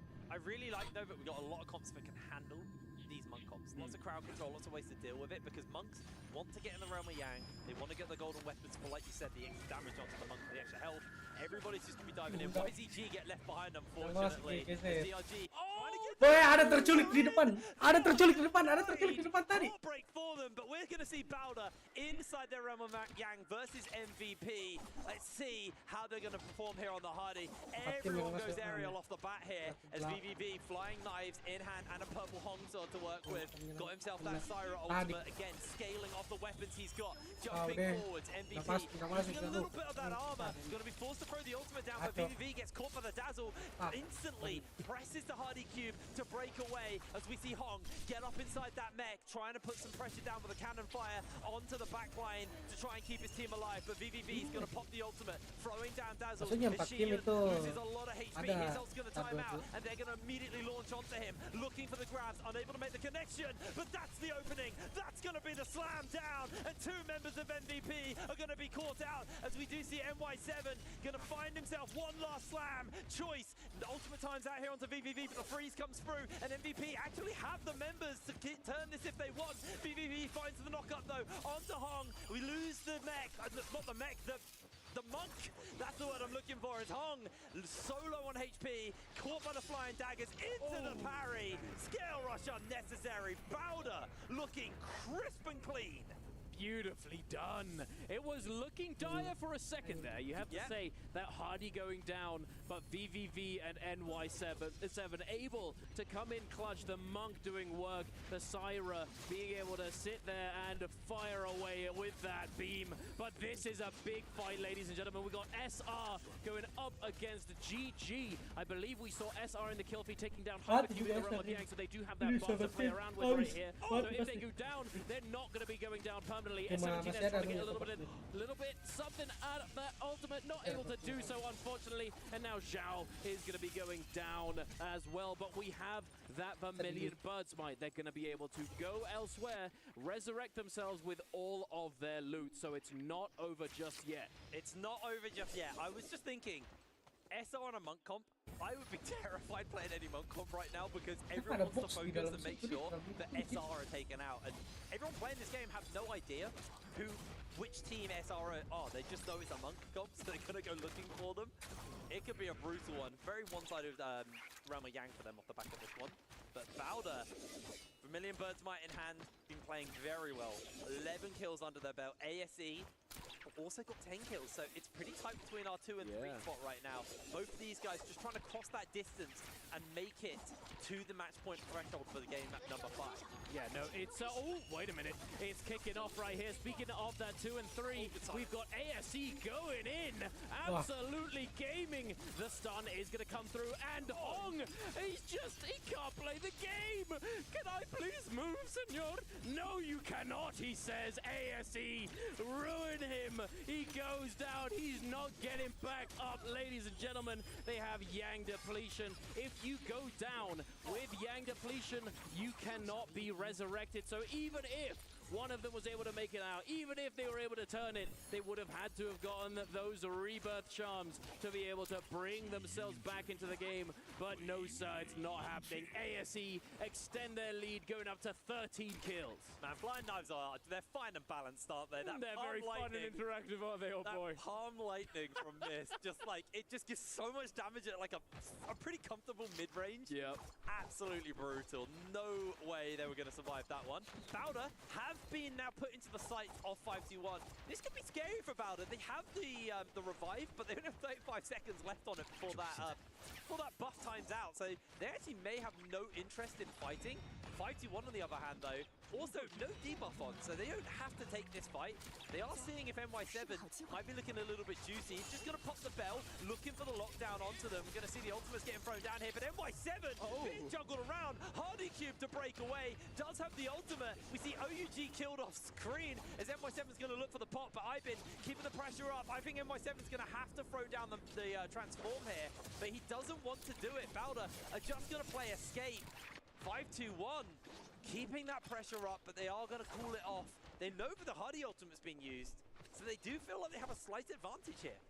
Very interesting play from 521, I have to say.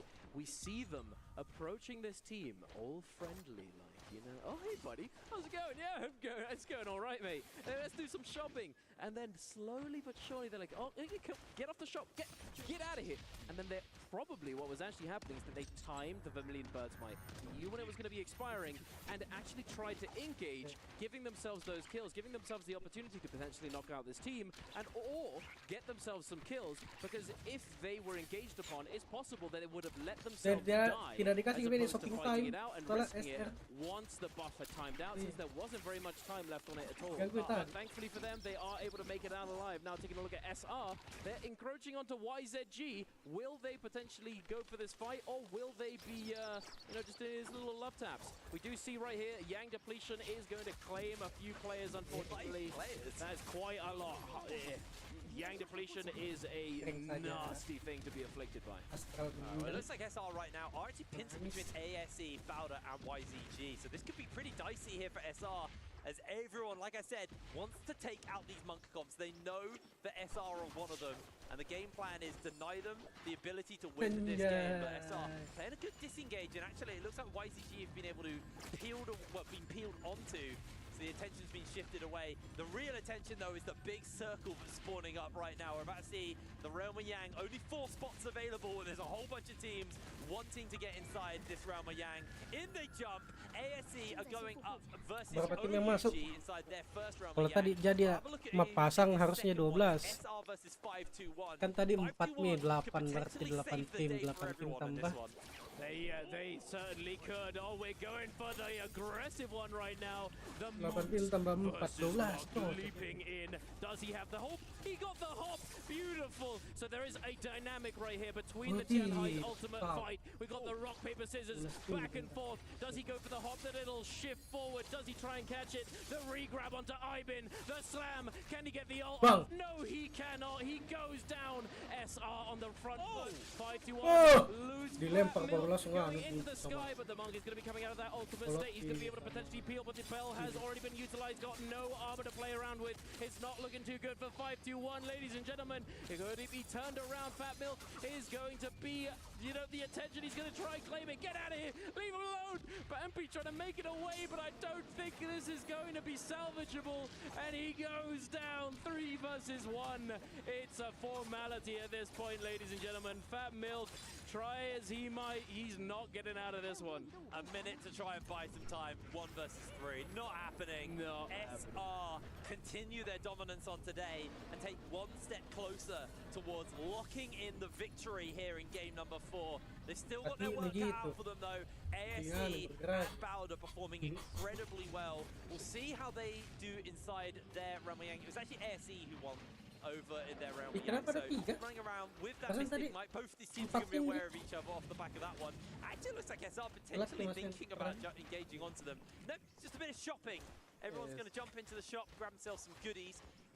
And the zone's actually moved fairly far north, so everyone's going to have to make a Jadian juga mau pasang get Hoover there to jump in. We've got Sungguh jadi 78.000 poin kocok. We do have a few people on revive, so that number will jump up, but this has been one of our faster tempo games today. Kukira selesai nih kali 10. There's a certain dynamic that comes into play, whether it's Firefly or non-Firefly. That meaning that if it's nighttime or dusk, you have Fireflies which give you ult charge when you pick them up. But here we are taking a quick look at a replay from the other Realm of Yang that took place while we were watching that fight with SR. As we can see, ASE able to take down GG in the Realm of Yang. Very nicely done, going up to 17 eliminations. Oh my goodness.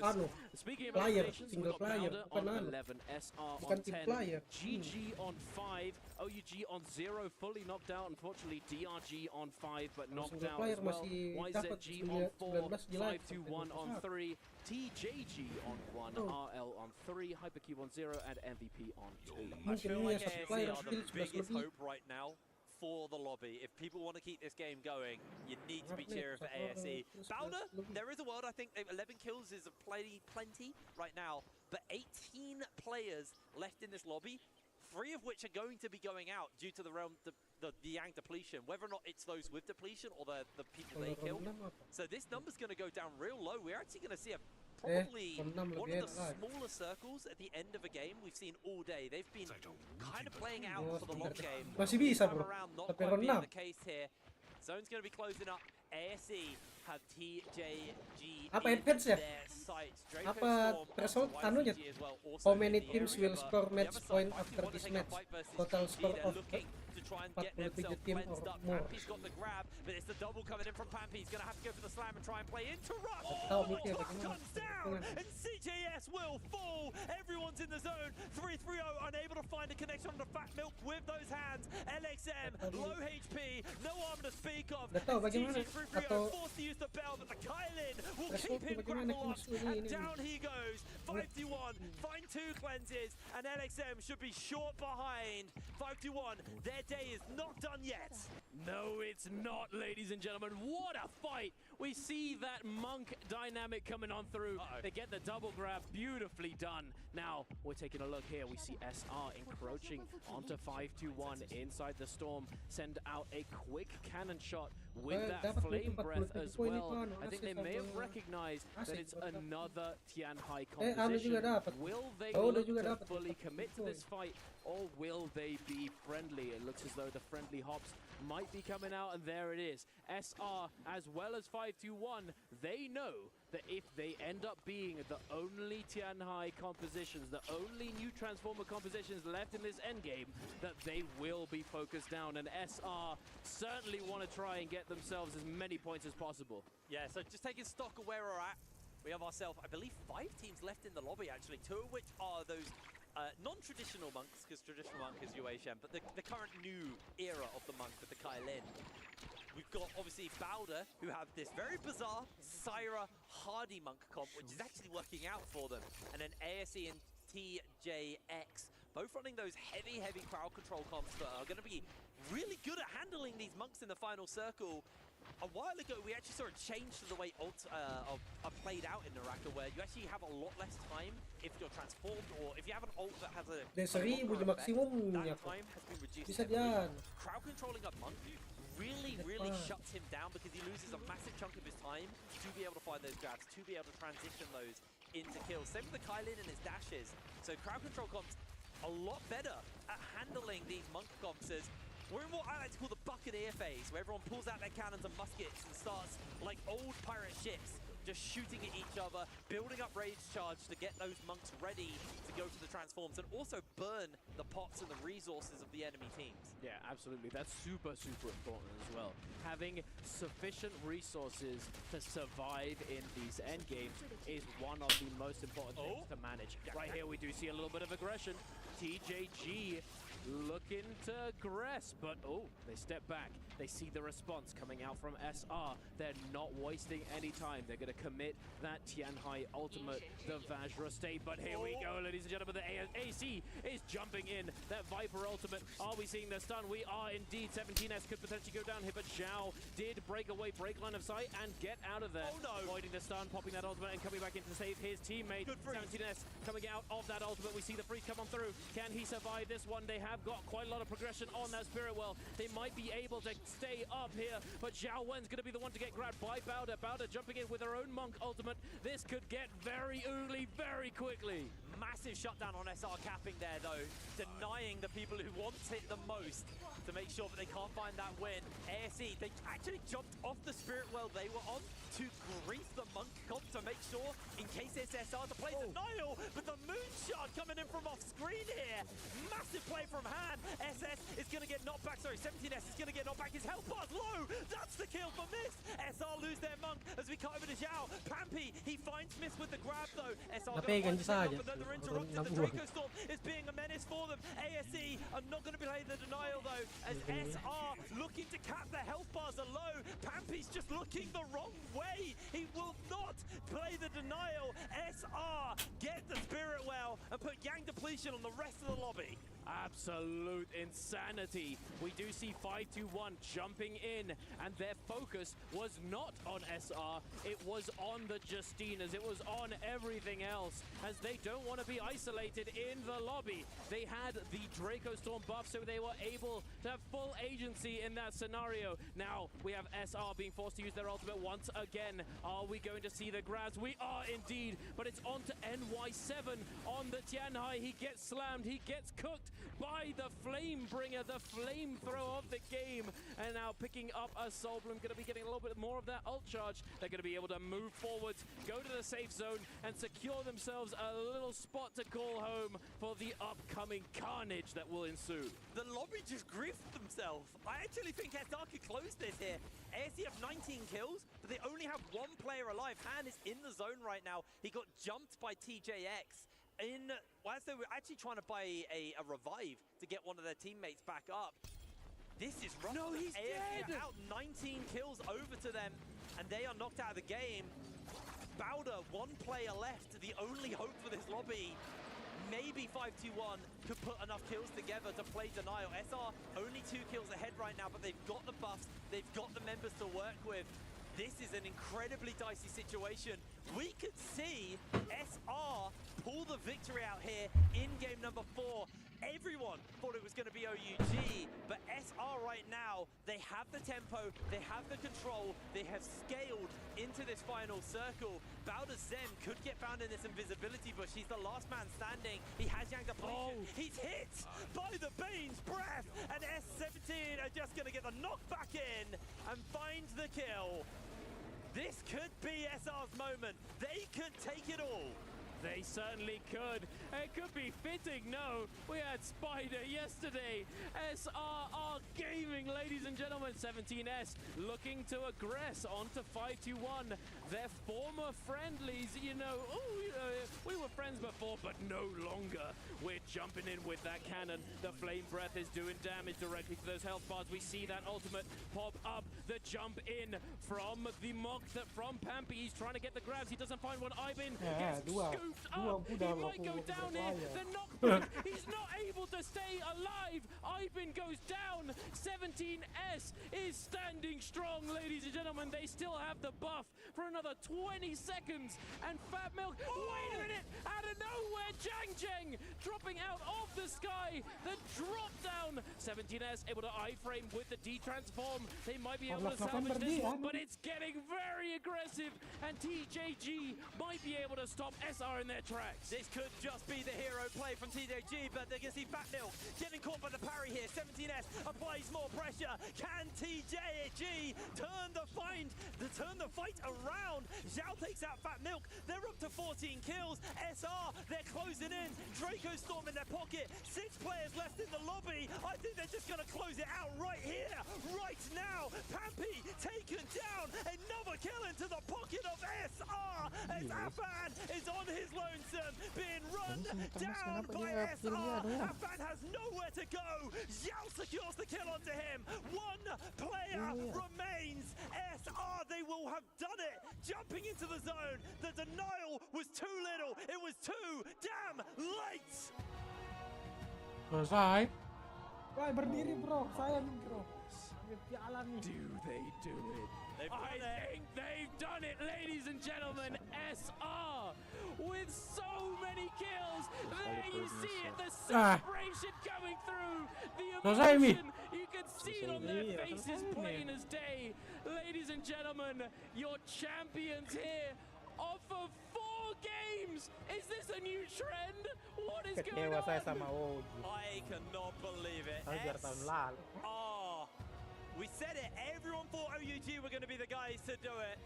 SR, honestly, a forgettable team last year. This year, it has changed dramatically. They look so crisp, they look so clean.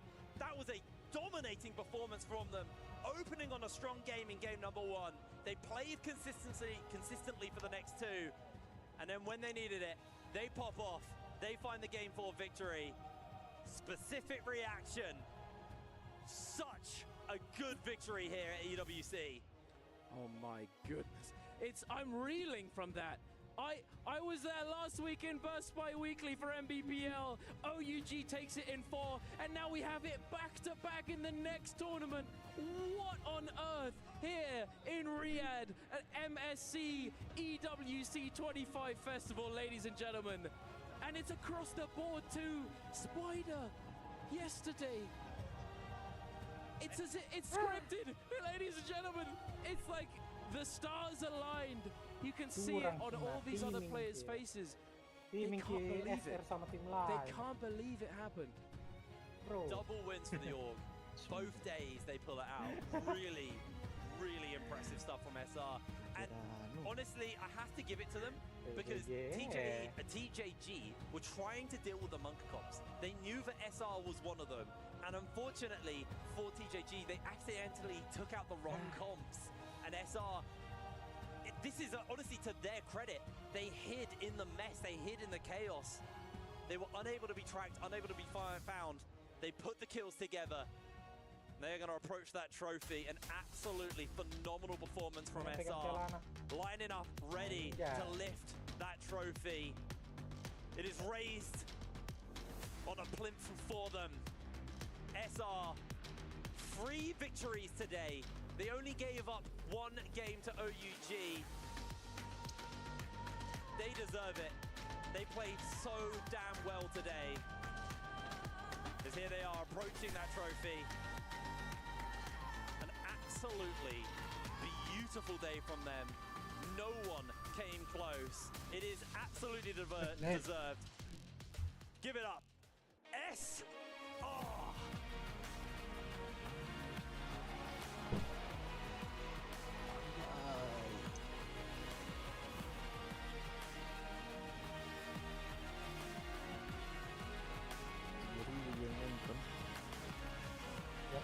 Bang, 7.000 itu banyak sekali nih bang.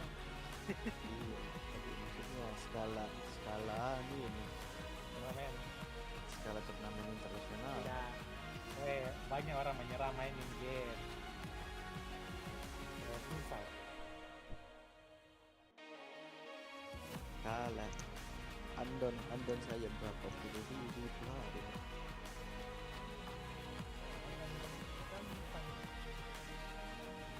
Saja protean. Saja Naraka. Kenapa close game itu? Ladies and gentlemen, make some noise for your trios champions, SR! Gentlemen, 17S, Xiaohao, Rico, congratulations. Let's talk about how you did it. Doing it in that style, 4 maps, 4 games, it was phenomenal to see. Just talk us through the emotions you're feeling right now. 当然，首先也是要恭喜 SR， 恭喜所有 SR 的选手拿到这个冠军。4把比赛真的非常非常快，非常想知道现在你们的感受是如何的呢？来 ，Rico， 小豪来 ，OK， 非常的不可思议，没有想到我们能4把结束今天的旅行。Okay, I never thought about we could end today's tournament with 4 games.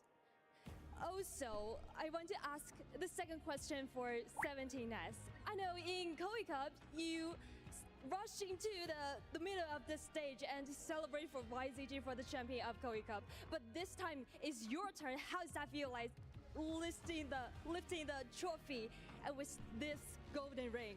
那其实第二个问题特别想给到17S， 因为我们也知道在锦鲤杯 YZG 夺冠的时候，你是直接冲到了舞台中央去给你的朋友们去庆祝的，但是现在到你了，举着奖杯淋着金色的雨是什么样的感受？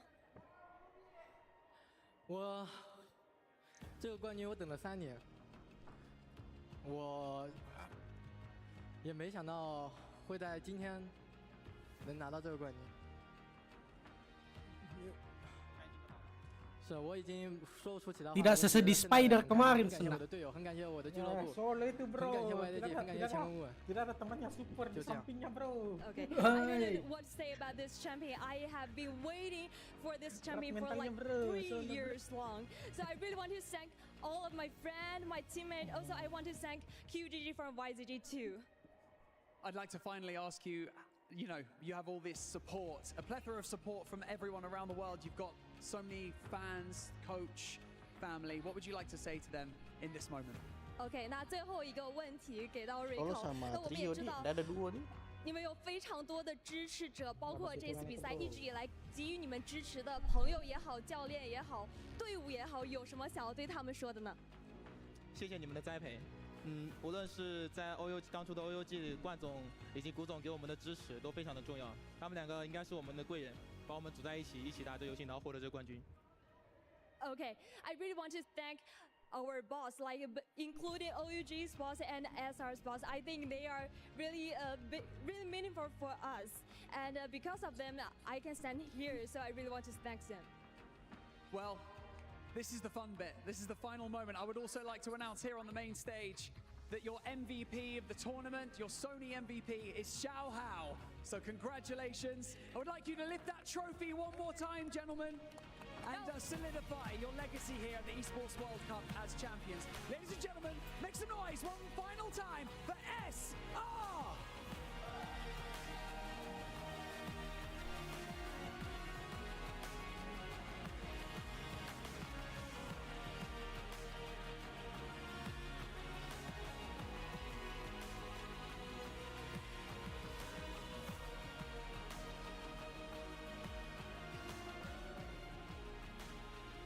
Everybody thought it was going to be OUG after the performance they had last week. SR came in confident, came in with just absolute dominance, setting the pace from game 1, slowing down a little bit in game 2, but just making sure they got 3 out of the 4 MVPs. And that is why this squad is the Naraka BladePoint Mid-Season Championship at the Esports World Cup Festival 25 champions of trios. An insane performance, Raven. I was not expecting this type of dominance out of SR.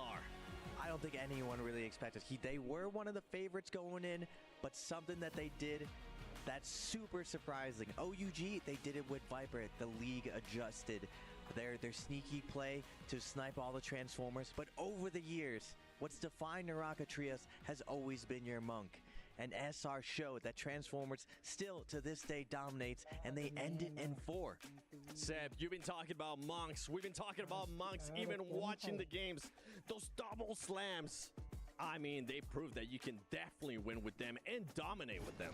In my opinion, one of the most entertaining things in all of Naraka is the double grab, double slam. It's one of the most exciting things to cast. And speaking of Monks, making this game a whole lot easier for SR to win was Team Bauda.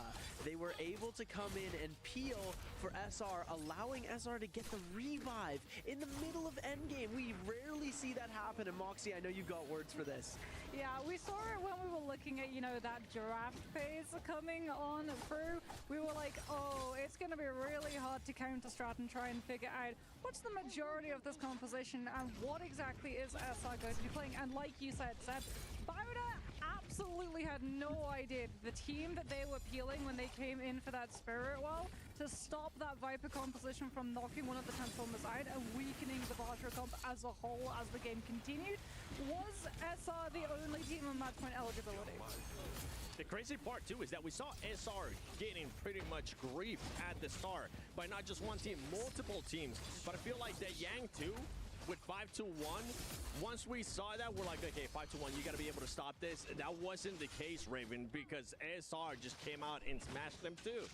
Yeah, it's just incredibly hard to stop this Monk team. Remember, before this game, they had a massive Transformer game. They had all the momentum, and they were able to play the composition again. It's really hard to start on a composition cold, and when they're red hot, they just kept that going and stole this tournament away.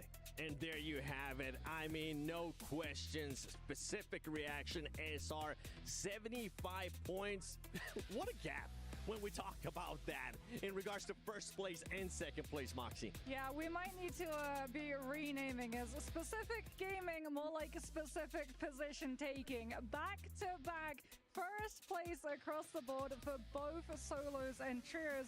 I know one guy who's going to be very, very happy is the SR owner, because he was a big fan of Spider when he was actually getting to see all of our pro players, and he specifically formed the team so that he could get his hands on Spider as a player.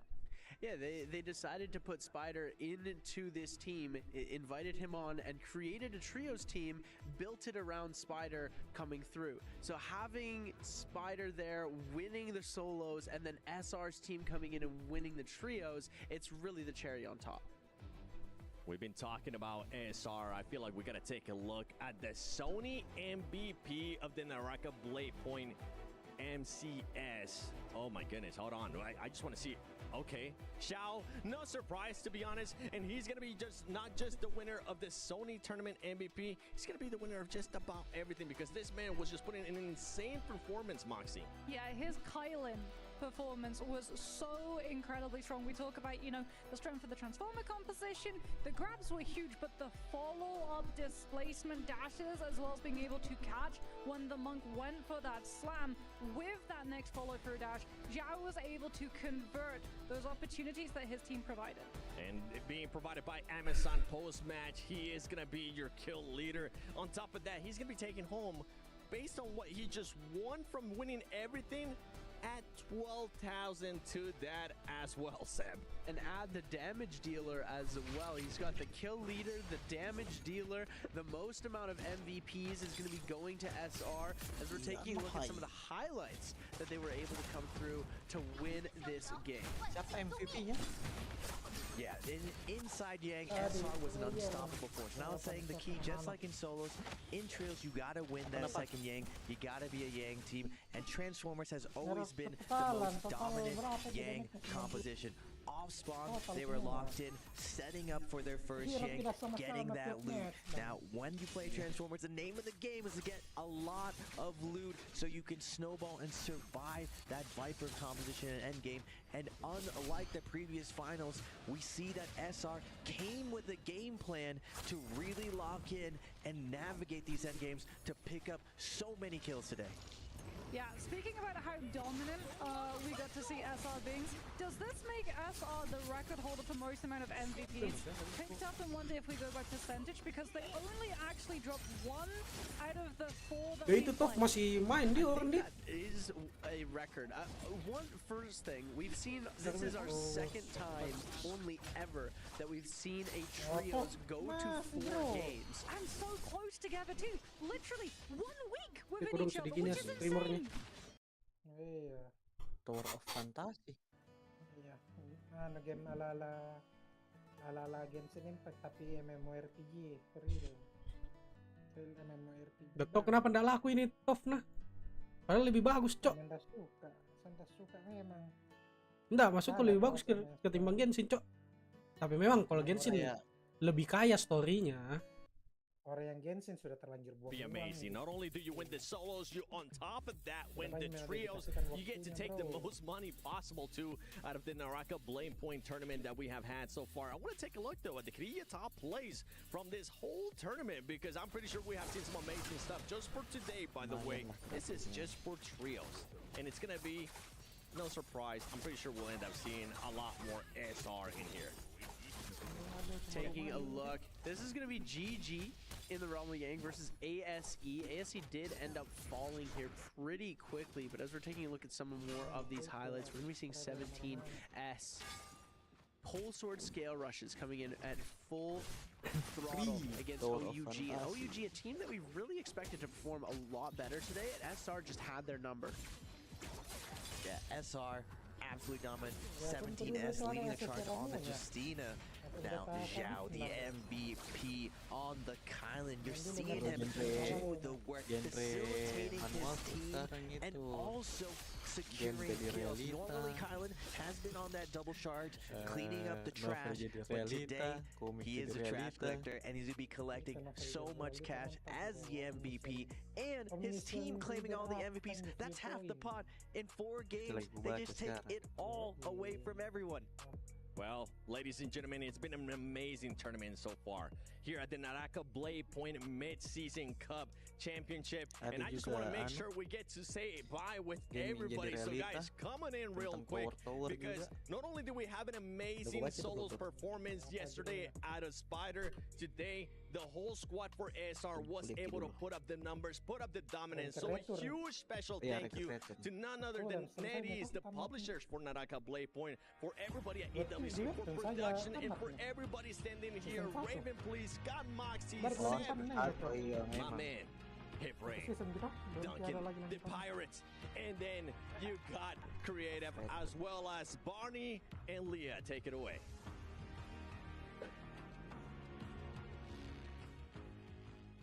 Ladies and gentlemen, after 7 weeks of competition here at the Gadia Esports Arena, we've truly had the most spectacular time. One thing that I would like to do is to give a few thanks to everyone that's been a part of this 7-week journey at the Esports World Cup. First of all, thank you so much to all the players for competing so fierce. Aku tahu Ji pasti buka ya, tapi aku lupa namanya.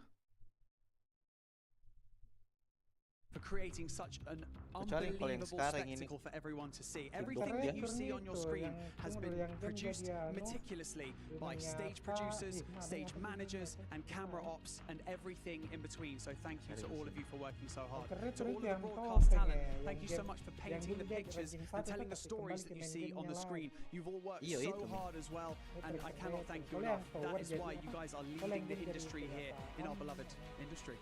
And finally, thank you so much for all of you at home, because this is for you.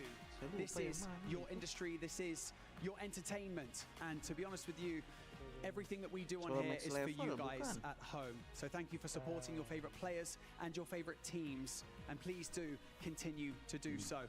And so, with that being said, that's it for us here on this stage of the Esports World Cup for 2025. Please do continue to watch and support your teams as the club championship will be closed out at the end of this week. But for now, my name is Barney Banks. I've been your host, and see you very soon. Good night!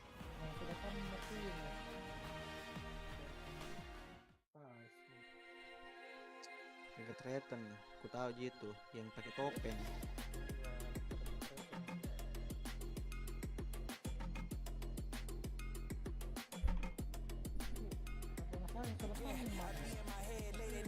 Contemplating all of my goals. Will I fold or will I chase them? I got adversity. Two options. I can handle it purposely or I can let it murder me. But sign up for war. Point out the target. Show me the giants. Hold your applause. Just getting started. Sending the lions. Ambition ain't for the weak. I see it before I speak. Ready and willing. Is you ready for me? With or without your rain. Oh, you try to make me say. No, there's nothing you can say. 'Cause I'm flying away. With or without my sails. Oh, you try to make me say. No, there's nothing you can say. But I'm flying away.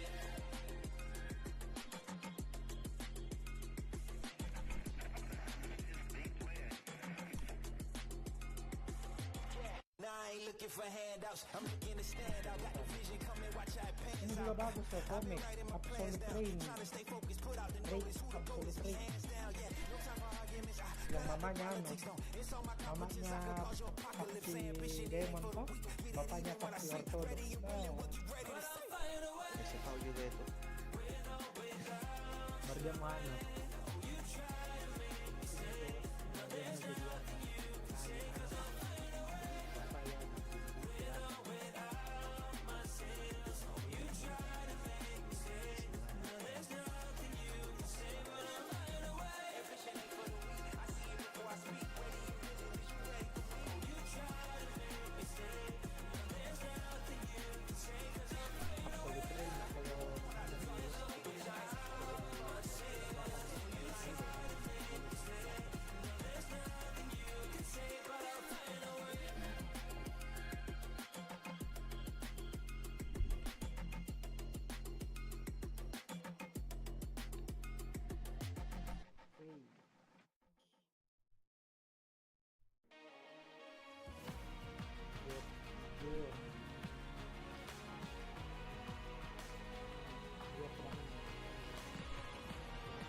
Dijadikan anak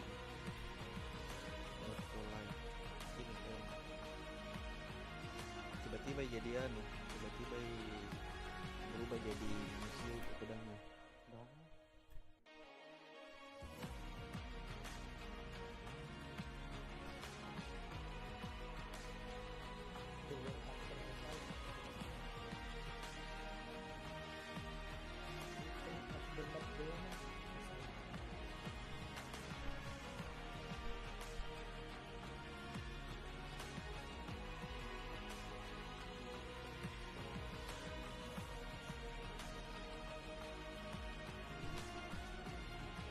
Sand Reader itu aku baca. Iya.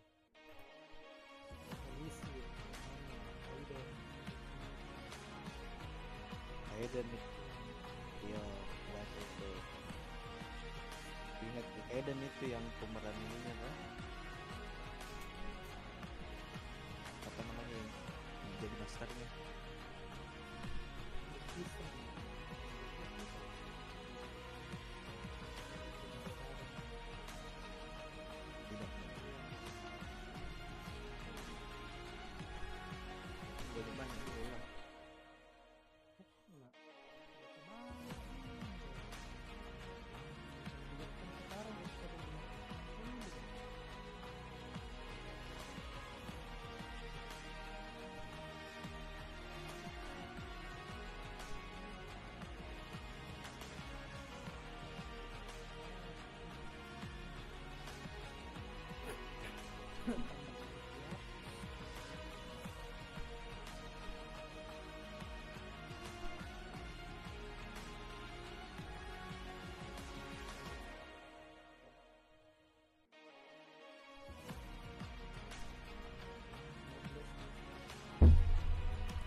saya kebaca.